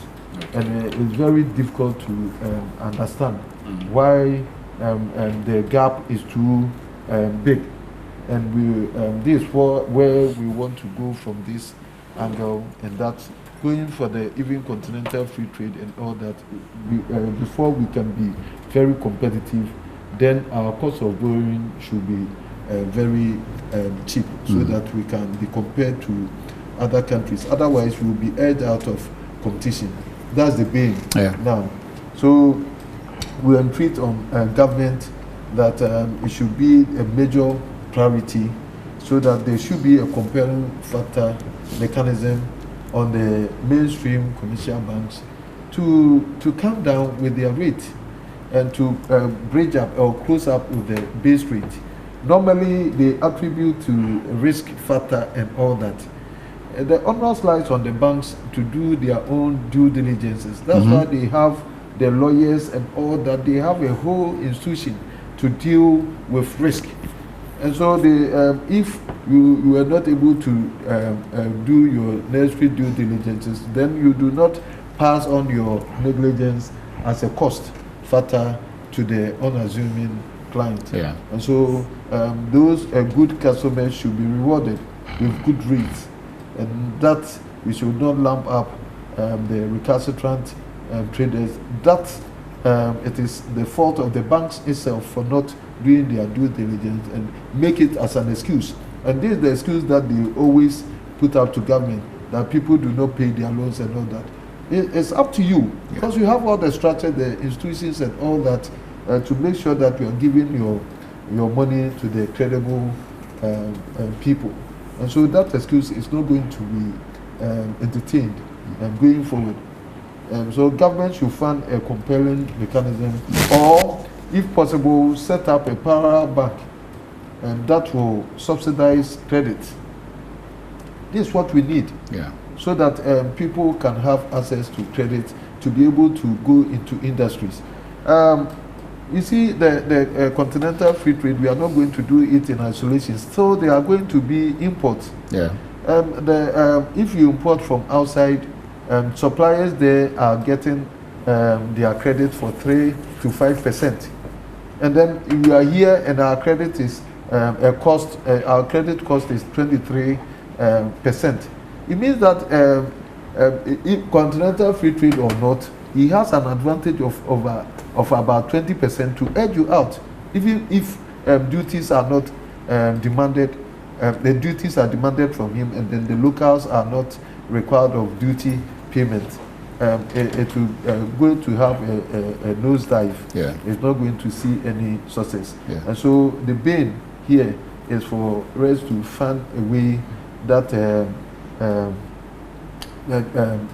credit or borrowing will be very affordable and even more accessible. Okay. I know that some of your people, and because of the messages I've gotten, some of your people also expect to hear a lot more from government when it comes to some policies that we have already gotten a hint on. And the particular one is this ban on salvaged. It looks like the next regime, we are to expect a lot more when it comes to the automobile industry. We have some assembling plants already setting up and all of that. Hopefully we want to see exportation of some of these assembled cars, even beyond here. And then the ban on salvage. What level of engagement from your side as well, the trade community, do you expect to see? To what extent the leadership of the traders also going to engage those on the ground, and how do you expect government to also interface with you in the next regime? There have been a lot of engagement in this regard, and I believe government is well informed. In your positions? Economic, there's what they call opportunity cost and all that. If you are doing something, whatever thing government is doing for the people. And then if you bring such a policy, and then the larger, a greater majority of the people are not happy with it, then of course we have to retreat and then see why it is not working. If you are talking about new cars being assembled here, the locals should not be settled for those people. So, but if we think that is a good policy to help, then we have to go slowly. Would you expect to get back to the table for discussion again on this particular subject, on this, with government? Because the whole thing have been withdrawn. Yeah. So there's a halt. There's a halt. We have there's a halt, so it hasn't been withdrawn because it's a law. So you can. But if it is halted, the implementation is halted. Nobody. It means that when they want to bring it back again, they will have to re-engage you, re-engage us, and fine-tune the whole thing. It's a law, so you expect okay. Yeah, a law is made for the people. These are the things that I normally do. You do not do laws to impose on the people's will. So if the greater majority of Ghanaians who trade in that area, for instance, if you don't want them to bring certain aspect of these salvage goods, then we should go slowly and say that as for this area, it's not. Yeah. And this area is allowed, so the people can go with it with time. Yeah. And that's why, because otherwise we can't say that any policy that government also bring, we should just but then it shouldn't also be just sudden and then it bring problem for people and all that. Okay, so Dede, Ziad, 1 second. Dede Adi from Jetstream says, good evening, I on Port, another excellent discussion. One, I have two issues. One, what can be done to formalize the participation of SMEs and women-owned businesses in cross-border trade? Ziad, I will throw this to you shortly. Two is, there is a $91 billion shortage trade finance gap across Africa. Is this just the responsibility of banks to correct? What can government and the logistics industry in Ghana do to help increase SME access to trade finance? I think Doc even raised something similar. Ziad, you may want to tackle some of the issues with the day, and then while this one says, I like the question because but I'm looking at it from two different angles. The first one is the current condition where the land borders between all the countries within West Africa are still closed for the normal flow of passengers and people, including cross-border traders, especially that a large and significant number of these are informal cross-border traders. That is the women of the community who are usually the business owners who carry the headloads and do the trade regularly across the borders. Most of these have stopped with their trade because of the COVID-19 situation. Now, I'm happy to announce that we should expect an ease off of the border crossing regulations very soon, especially since last month the heads of state of the Economic Community of West African States have finally approved the manual for the COVID-19 safety and health protocols, which will form the basis for the observation of COVID-19 protocols in all modes of transportation in preparation to the gradual reopening of the borders, taking into consideration the situation of COVID-19 as it develops between countries. And so very soon we should expect that borders restrictions should ease off for the restart of trade for cross-border traders. That is the first one. Okay. Now, once the situation normalizes, if we can call it normalization in post-COVID, because after COVID everything actually is a new normal. So once the situation normalizes, we have to take into consideration the fact that more attention needs to take place on, first of all, the facilities which are at the border crossings, which will enable freer and more conducive movement of women traders in order to prevent gender-based discrimination between the various traders and the users and the economic operators using these borders. And then second, in order to improve the conditions health-wise and safety-wise for everyone who is using it. In fact, women or cross-border traders in particular are among the more marginalized in society. And so more needs to be taken into consideration in order to mainstream their concerns in trade. Okay. Doctor, do you want to say anything about what they sent? There is a $91 billion shortage trade finance gap across Africa. I noticed you were excited about that point. Yeah. Is this just the responsibility of banks to correct? What can government and logistics industry in Ghana do to help? Yeah, before I go to that point, let me talk about our women and the cross-border trade. And all that. You see, when our mothers said that we are going to Togo to buy goods, we are going to Benin to buy necklaces and all that, it means a lot. Tomatoes. It means a lot, because most of them depend on this, and people have made a serious living taking care of their children and all that. So anything that should be made to enhance on that cross-border trade. Essentially, that's the meaning of the free movement of goods and services across. Enshrined in the ECOWAS protocol. For the next regime, it's even going to be more intense. Our president is the chairman of ECOWAS, remember. Continental free trade is also coming and all that. Yeah. So we should be able to make sure that the framework or the rules and engagement that establish the protocol should be respected, so that the traders will not be caught in the middle when there's issues of the rules of origin and all that, these things coming in. Yeah. So we should be able to know what we are doing as the sub-region, so that it will not affect especially our women, because they are doing a great work. But then, why do they normally travel to Togo, Benin, or even Nigeria? It's because of something. Because the goods that they go and buy from these destinations are not the goods that are manufactured in these countries. They are also imported. They are also imported from Asia and all that. Then it means that there's a missing link.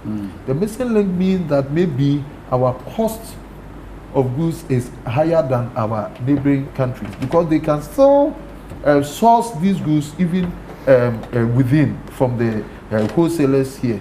And that's what I was talking about, the cost of borrowing. If it is not in tandem with the other West African countries, then they have an edge over you. If the cost of doing business at the port are high because of some of these issues, then the women will still go cross out the borders and then go and back. If the exchange rate, if Togo's exchange rate is better than us, Nigeria is better than us, it means that their goods are bound to be cheaper, and then people. So if you do the fundamentals right, the problem or the trouble that our women will go and will face doing the cross-border business will reduce. Will even reduce.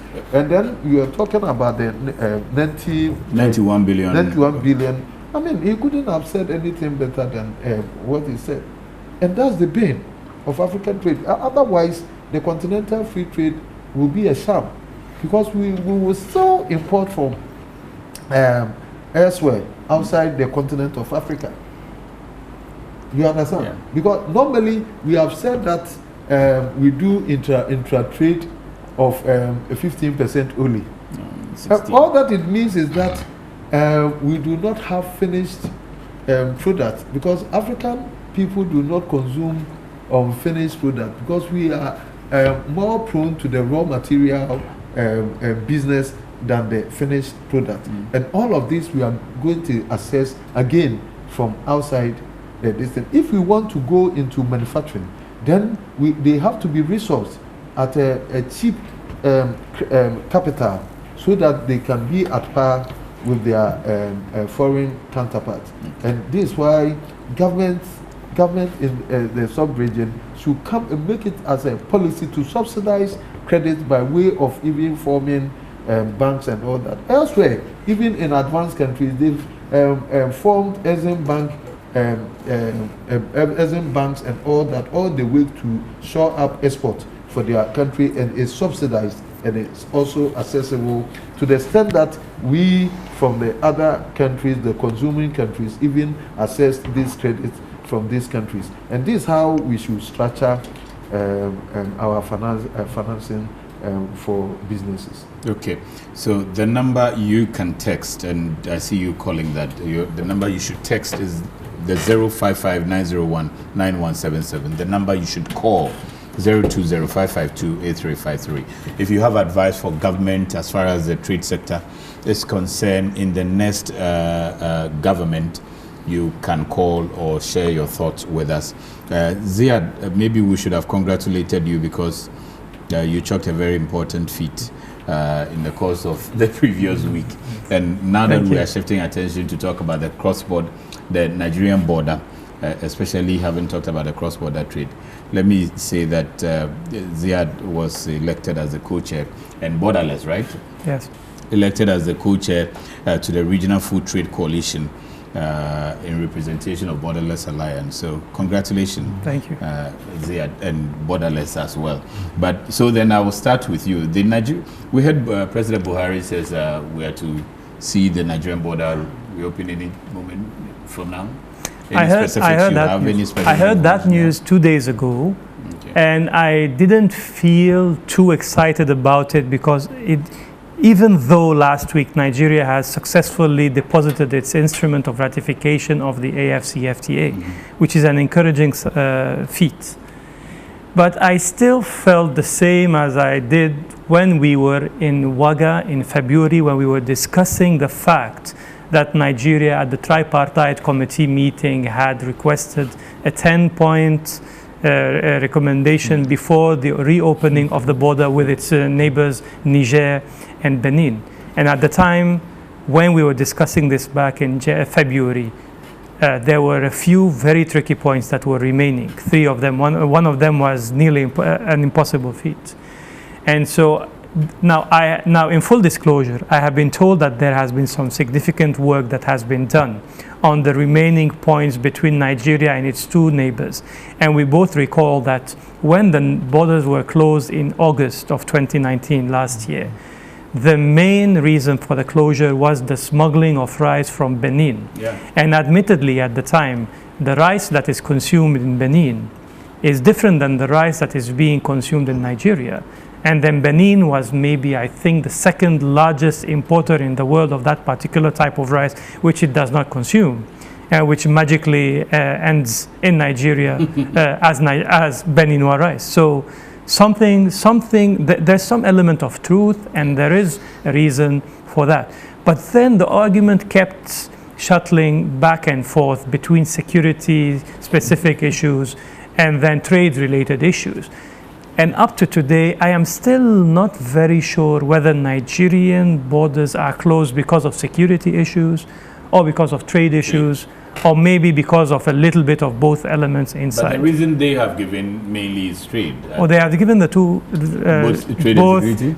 Both at different but times. They were more emphatic on trade. But beyond that, don't you see the speed at which they ratified and eventually deposited the AFTA as sort of an edge?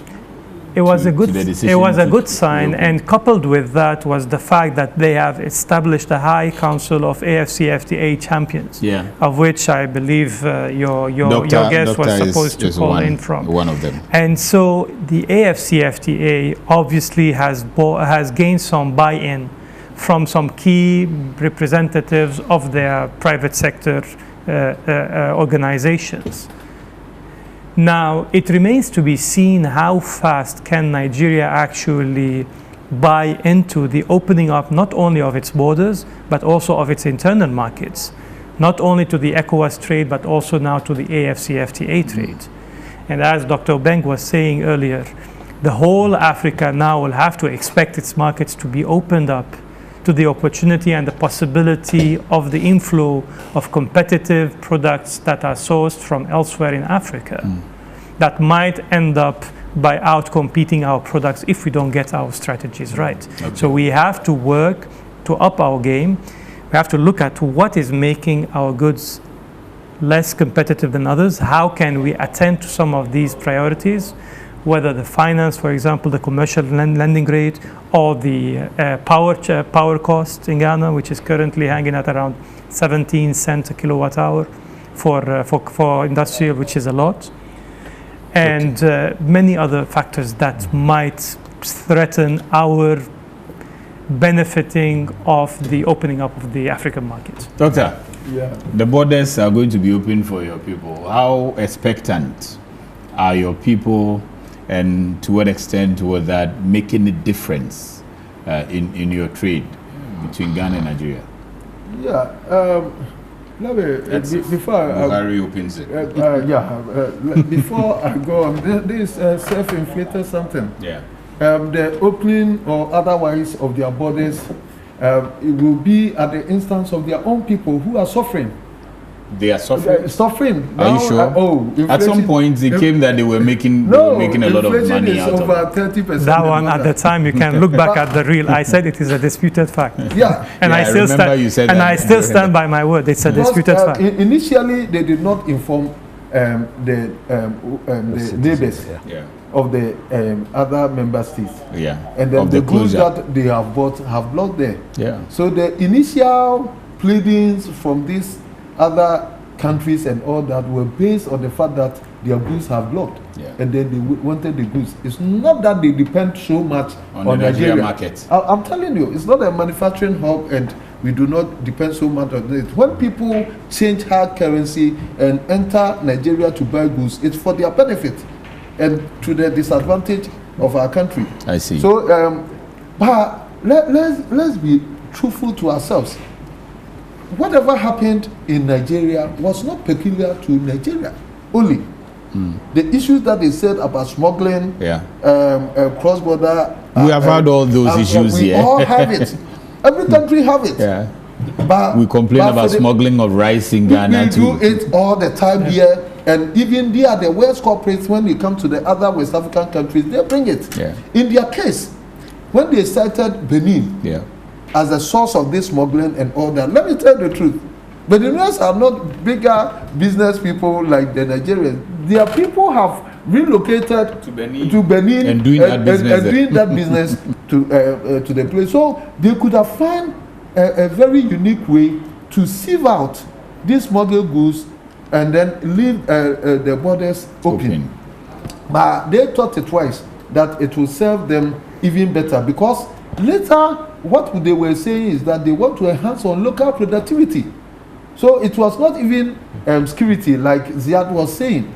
So they've shifted these things all over. So now that they've come to realization that they cannot live in isolation, even though they call themselves Ajanis. That's the true fact. Because their people are suffering under this thing. They are on all high recession. I see. For 5 years, yes. And then their inflation is over 30% and all that. So it's their own people who are calling them their leadership to order. To open that the we cannot live in isolation, and that we need the other markets, markets and all that, so that the other goods and services can trickle in to alleviate our plight. This is what is happening. Let me tell you, when they locked the border, and then we said that so many trucks have been locked at the back of the Benin side of the border. It wasn't the goods that were going from Ghanaians. Those that belong to Ghanaians came back. Yeah. But it's because Nigerians have come here to buy those goods, and they were sending them back to their country. Enter. Because it doesn't make any sense. If Casapreco is sending goods to Nigeria and then the goods is blocked at Benin, all that you have to do is to return the goods and sell it to other markets and all that. But most of them, so they are the worst affected. I see. And then they have come under the pressure from their people, and they are doing this. So opening this doesn't mean that they listen to the otherwise called a plight of the other West African countries. Because there's no problem. People have. We are not bothered. No, some few companies like Casapreco that are top, but most of these things you weigh the differences. When it comes to the traders, we buy most of our goods from Turkey, Dubai, China, and all that. So it is for trading. Definitely Nigeria wouldn't be our preferred destination. But when it comes to the cross-border trading, that our mothers and sisters who have small capitals and all that, then when they weigh the differences and it's good in Togo, then they go there. When it's good in Nigeria, they go to Cote d'Ivoire and all that. And this is what has been happening. But their policy has failed woefully. So it's not mainly because they are getting on. Unfortunately or unfortunately. But now the Chinese have realized that they need the small ones to feed themselves. That's the unfortunate thing. Yeah. So this is how the Giants when the closure happened, and they said that they should resort to shipping. If you want to do legitimate business, use the sea and all of that. Did you see that sort of increased the shipping trade from there, and to what extent that would have affected positively or negatively our kind of shipping trade here? So the sea trade here, if Nigerians had closed land borders and were opting for sea trade instead, did that impact in any way our sea trade here? No, you see, that is one thing that are penned down to look at in even this African continental free trade agreement. You see, coast-wise, we do not have that kind of capacity. Okay, now, and it is painful to see that how many years after Osajifo and some other West African countries had even dreamt of the Black Star Line, for which reason the Regional Maritime University was put in place. Now, you realize that the West African sub-region, we are even chipping away from what the RMU was established to do. Okay? I see. Yeah. So they all want to establish maritime universities, and you can see the intention. If you look at the AFTA that we have signed, you will want to consider vessel movement between African states. Where is the vessel? Or where are the vessels? Okay, so it is even cheaper for you to transport cargo from here to Europe than to Liberia. So for me, the after is so good, but it will have to be thought through holistically. You see, because we have so many things that work against the success of after than for after. Okay, we have so many things. If you check the European Partnership Agreement, it is in force in a certain wishy-washy way, probably because of Brexit and all of that. But once they get their acts right, it is going to be in full force. The EP, the European Partnership Agreement, requires for a certain percentage of their items to come into our market without duty. If transport is going to strike out trade between Africans, like Doc said a while ago, then you realize that the after, if we're not very careful, will just be a paper giant. So whilst we are at it, continental and sub-regional transport policy or arrangement, we will have to critically look at some of these things. You see, because whilst the Europeans are talking about EPA, the Chinese are not lying low. No. The Chinese have a special pact with the French-speaking West African countries. I think with even the Anglophone ones. Yeah, some of them. There are certain, you know, the VAT, for instance, for certain items from China is less than from certain other areas. I mean, if you want to import into Togo. Okay, so these are some of the nuances that our experts must take into consideration. Otherwise, once again, we will establish a very nice continental body, and the impact the things that must make it work will not be available, and we'll still be going to China.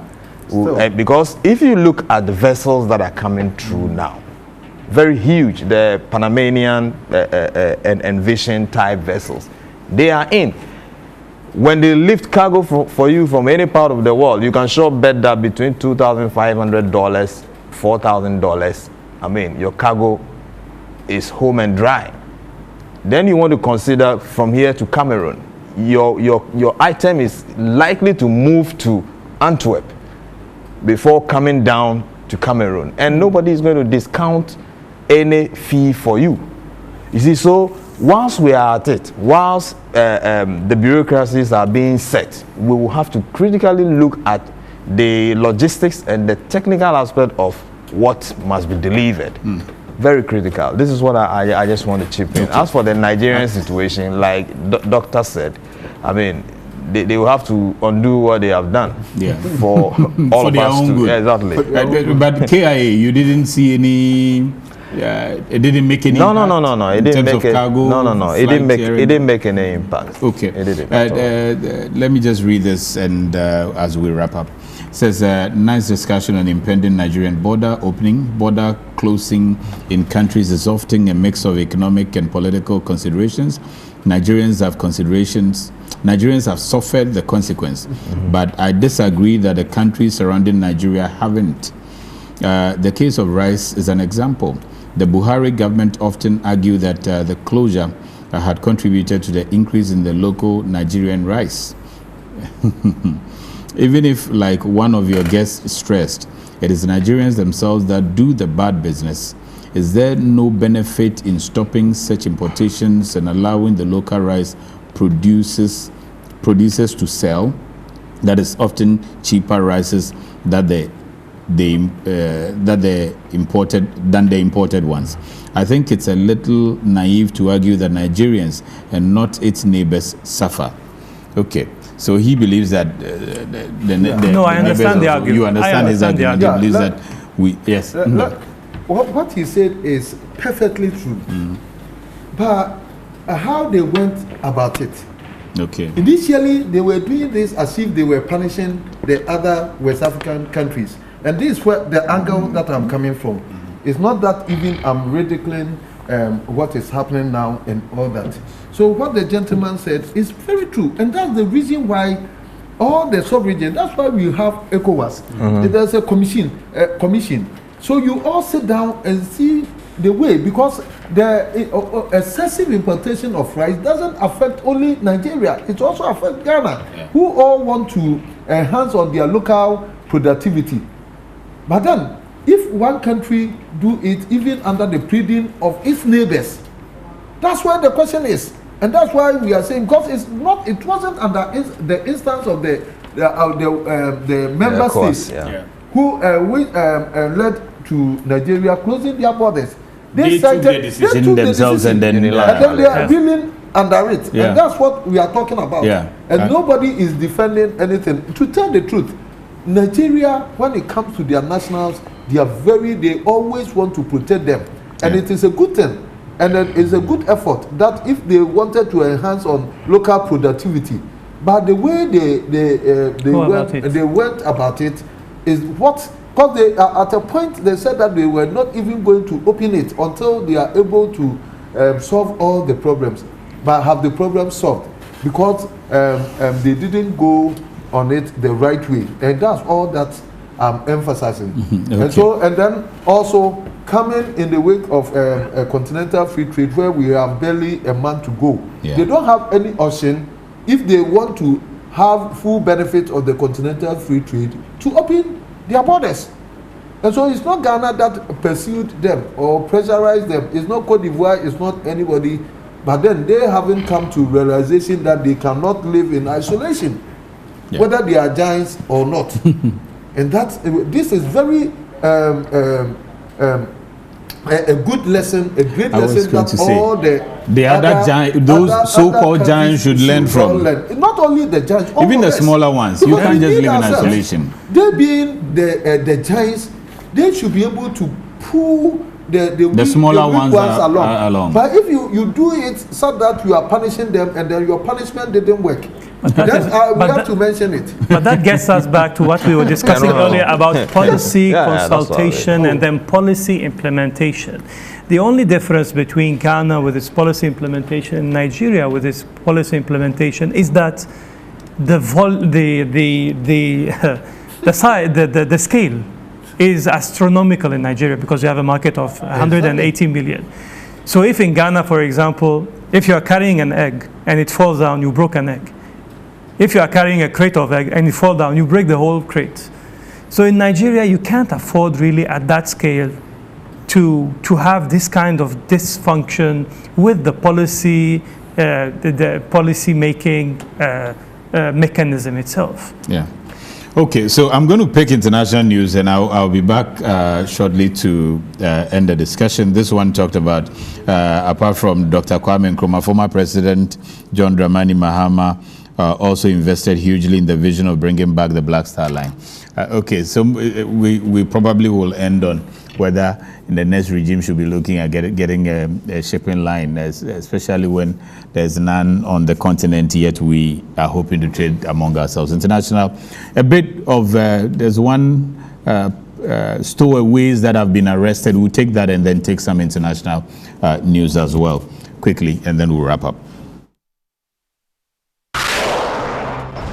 The TEMA Port Security Manager, Colonel William Kwabia, has called for harsher punishments for persons who engage in stowaways to serve as a deterrent to others. Once we don't get a punitive punishment that is punitive enough, that will serve as deterrence, we would continue to have young men who are daring enough to try to go on this. Briefing Iron Port on a recent stowaway incident that occurred on December 8, 2020, the TEMA Port Security Manager said the two suspects are Aaron Abeku Taylor, 28 years, and Emmanuel Bodo, 19 years. Colonel Kwabia revealed that the law requires individuals nabbed in the act of stowaways to be handed over to the Immigration Service, who then hand them over to the Ghana Police for prosecution. Once we receive people like this, we, after initial interrogation, we hand them over to the Ghana Immigration Service, and then finally they will end up with the Ghana Police Service for possible prosecution. But this has to be done in line with the rules and regulations of the state. He complained that stowaway offences are usually met with meagre fines and insignificant jail term, which is not deterrent enough for offenders to try again. Currently, they might be asked to pay probably 500 Ghana cedis or equivalent, or in default, be sent to jail for a month or two. Normally, they will get people to pay this amount. This amount is not enough. The port security manager also revealed that there is a need to intensify sensitization at the community level on the negative consequences of stowaway, which his outfit has already begun. The solution is first to educate our youth through formal and informal means. We need to engage the chiefs. I have spoken to some of the fishermen, the head chief fishermen here before, about the need to educate the young men to stop this practice. Colonel Kwabia encouraged the youth to refrain from the act, which is not as attractive as some youth perceive it to be, and warned that in some occasions, stowaways lose their lives in the process of the adventure. What I want to reiterate is that stowaway is dangerous. Nobody should allow his or her family member to undertake such a venture. Once you set off, you are not likely to end well. Most people do not end to tell their stories.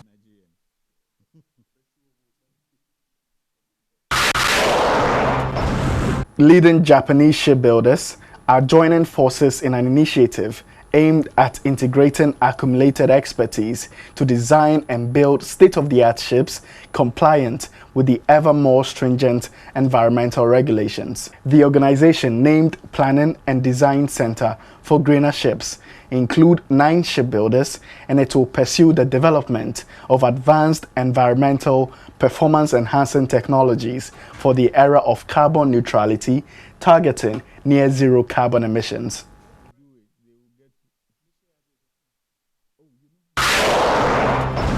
A Jamaica-flagged Turkish-owned cargo ship has been detained by Libyan National Army forces of Derna, a port city in eastern Libya. While en route to the port of Misrata, the vessel was intercepted because it reportedly entered the restricted waters of the Green Mountain region and failed to respond to calls from the Libyan Navy. The ship was then towed to Ras Al Hilal port, also in Libya.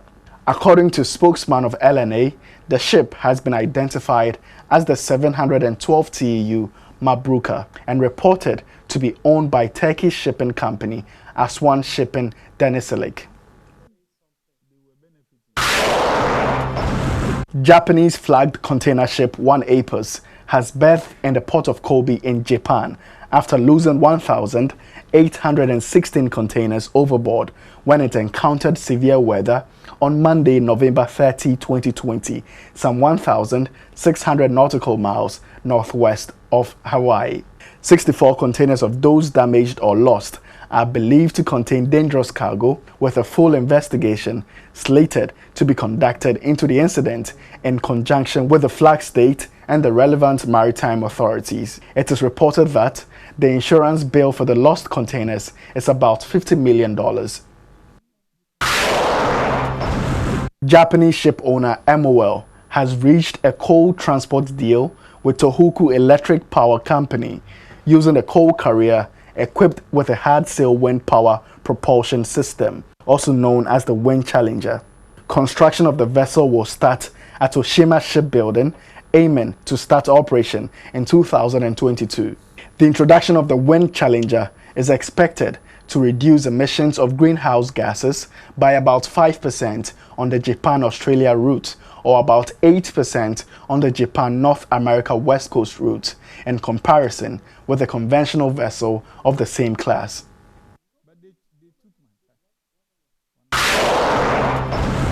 Port of Stockholm has been awarded funding from the Swedish Environmental Protection Agency and the EU for investing in onshore power supply intended for cruise ships. By plugging into onshore power supply from the local electricity grid, cruise ships can shut down their engines and significantly reduce their environmental impact. The project is a joint initiative the Port Authority is undertaking together with the Baltic seaport of Copenhagen, Malmö, Aarhus, and Helsinki.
Okay, so we are wrapping up shortly here in the studio with my guest, but I would love for us to touch on just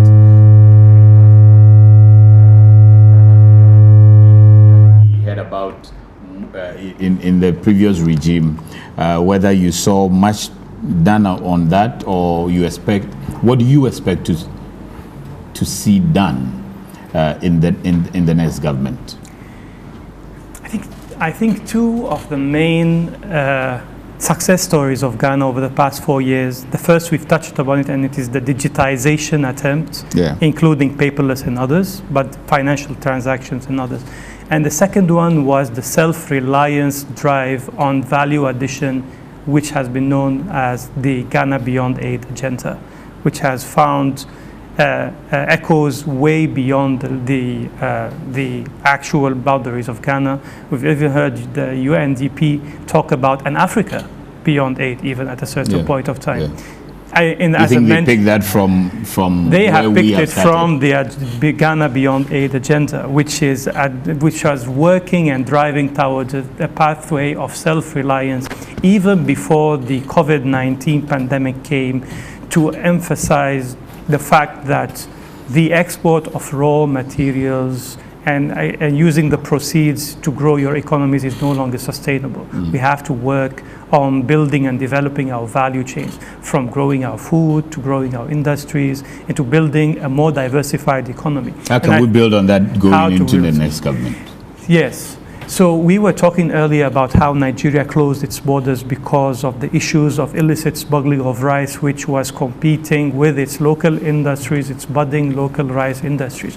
Keep in mind, for example, that even Ghana has plans, which were mentioned a few weeks ago, about becoming self-reliant in terms of rice production by the year 2023.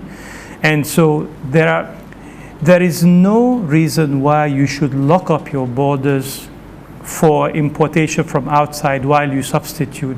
No, we shouldn't kid ourselves. Okay. No particular country will become completely self-reliant in all areas. So you will definitely have to work on your strength and develop the value chains where you have strength. So because of time, fortunately, we haven't closed our borders, and we do not intend to close our borders. In fact, we intend to open our borders. What can we do to grow and increase that particular mantra, the Ghana Beyond Aid? We have to continue on the path of value addition in terms of our agriculture, in our industries, and then use our position in our infrastructure to become the African star. Okay. Doctor? All that it means, Ghana Beyond Aid, is that we will be able to generate internally and the resources that we require. And that's all that it says. And then it is a process, and then that process has also been started. If you look at the 1D, 1F, and all that, it's a good start, because we want to do value addition, and that's the only way that will transform the economy. So we are on course, and you know that establishing factories and all that doesn't start in a day, and that the processes have started. I believe in the coming year we'll put more emphasis on these areas and give the needed resources and dwell on the areas, because we cannot produce everything also. So we have to see and dwell on the areas that we have comparative advantage, and then make ourselves so that everybody will look at Ghana and then look in that product that we have competitive. That we have this comparative advantage. It doesn't mean that we have to produce anything. There we will have it wrong. Then we have to look at the areas that cost-wise, quality-wise, and everything, we are on top, and then we master that area. That's the way forward. And then saying that with the Nigeria issue, nobody is saying that the other West African countries do not need the size of Nigeria to do business. It's good. That's why we put all the numbers to 390. Nigeria alone having 200. So whenever we say that we need this big market to trade with, this is the reason. And Nigeria can never be ignored. But in this instance, it's Nigeria that did this, even with the pleading of the other smaller ones, the weaker countries. Yes, and that's why we are seeing them in this light. Otherwise, we are in this together. It's a win-win situation. It shouldn't be that a country that have the biggest advantage. We are talking about Nigeria having about 67% of the total GDP of West Africa. And then they don't have to be selfish also. Yeah. And that's why, because if we grow together, it is better for us, for the whole sub-region. And that we plead that this should be a lesson for all of us, that we need each other. Yeah. And then do the things also in the right way. Because it doesn't mean that Nigeria have to open itself for people also to dump substandard goods into the system, send unwanted access to that. And that's what they were doing. Probably the method that they chose is what is hitting. Disturb them, okay. But we have to go by the rules of origin, and that's what we are also demanding in Ghana. That our brothers from the sub-region should sell the goods that are produced in their home countries and not come here and dump imported goods here. This is the rules of origin. Because going to the continental free trade area, this is going to be the golden principle, and it should guide all of us. Thank you so much. Thank you. Yeah, thanks very much. I will just pick it up from where Doug just ended. The non-tariff barriers, once we want to engage in the after, the non-tariff barriers will have to be critically looked at, and our capacity to know what must be done and what must not be done will have to be enhanced. People must know. He mentioned the rules of origin. I also want to look at it from the state, where we will have to consciously bring about a commonality. Otherwise, as for the tariff bans, we have it established. We can have it easily established. But if Nigeria is charging a VAT of 5%, of course they have a port user fee of 7%, which makes it 12%. Togo is around 18, 19. Cote d'Ivoire is also around 18, 19. Benin is 9%. If we are not very careful, these things will bring the imbalance, and the Nigerian trader can go into Nigeria, import, and pay 9-12%, and he has an incentive. He has an incentive to bring it here. So once we are at it, we will have to be looking out and striking the balances so that these things can effectively take place. Thank you. So my guest, and before my guest, let me just say this. This one says countries in Africa should consciously provide under the continental free trade tariffs to smaller vessels that will ply the African ports. That is cabotage. That's also very important. A lot of people agree with you that that's a very important one. So I had to read that out.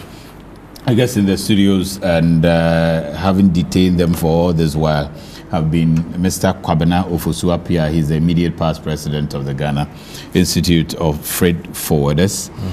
Also, Mr. Ziad Hamwi, the national president, Ghana Borderless Alliance, and also now the co-chair of what? And that's a big post. Food Trade Coalition. The whole Africa. Africa Free. Africa what? Food Trade. It's the Africa Food Trade Coalition. So what would you be doing? We will be accelerating and harmonizing policy engagements on food and agriculture across Africa. You have a lot to do when Nigeria has decided to prevent rice from coming. So we'll see how you let the rice flow through Nigeria and the rest. And then also Dr. Joseph Obing, the president of the Ghana Union of Traders Association. Always happy to have him in the studio to share that insightful experience with us. Doctor, thank you for coming. Thank you. And you know, he had to reschedule his flight to be here on time, and I wasted his time on top. Thank you very much, gentlemen, for coming in. Thank you for watching the program. See you same time next week.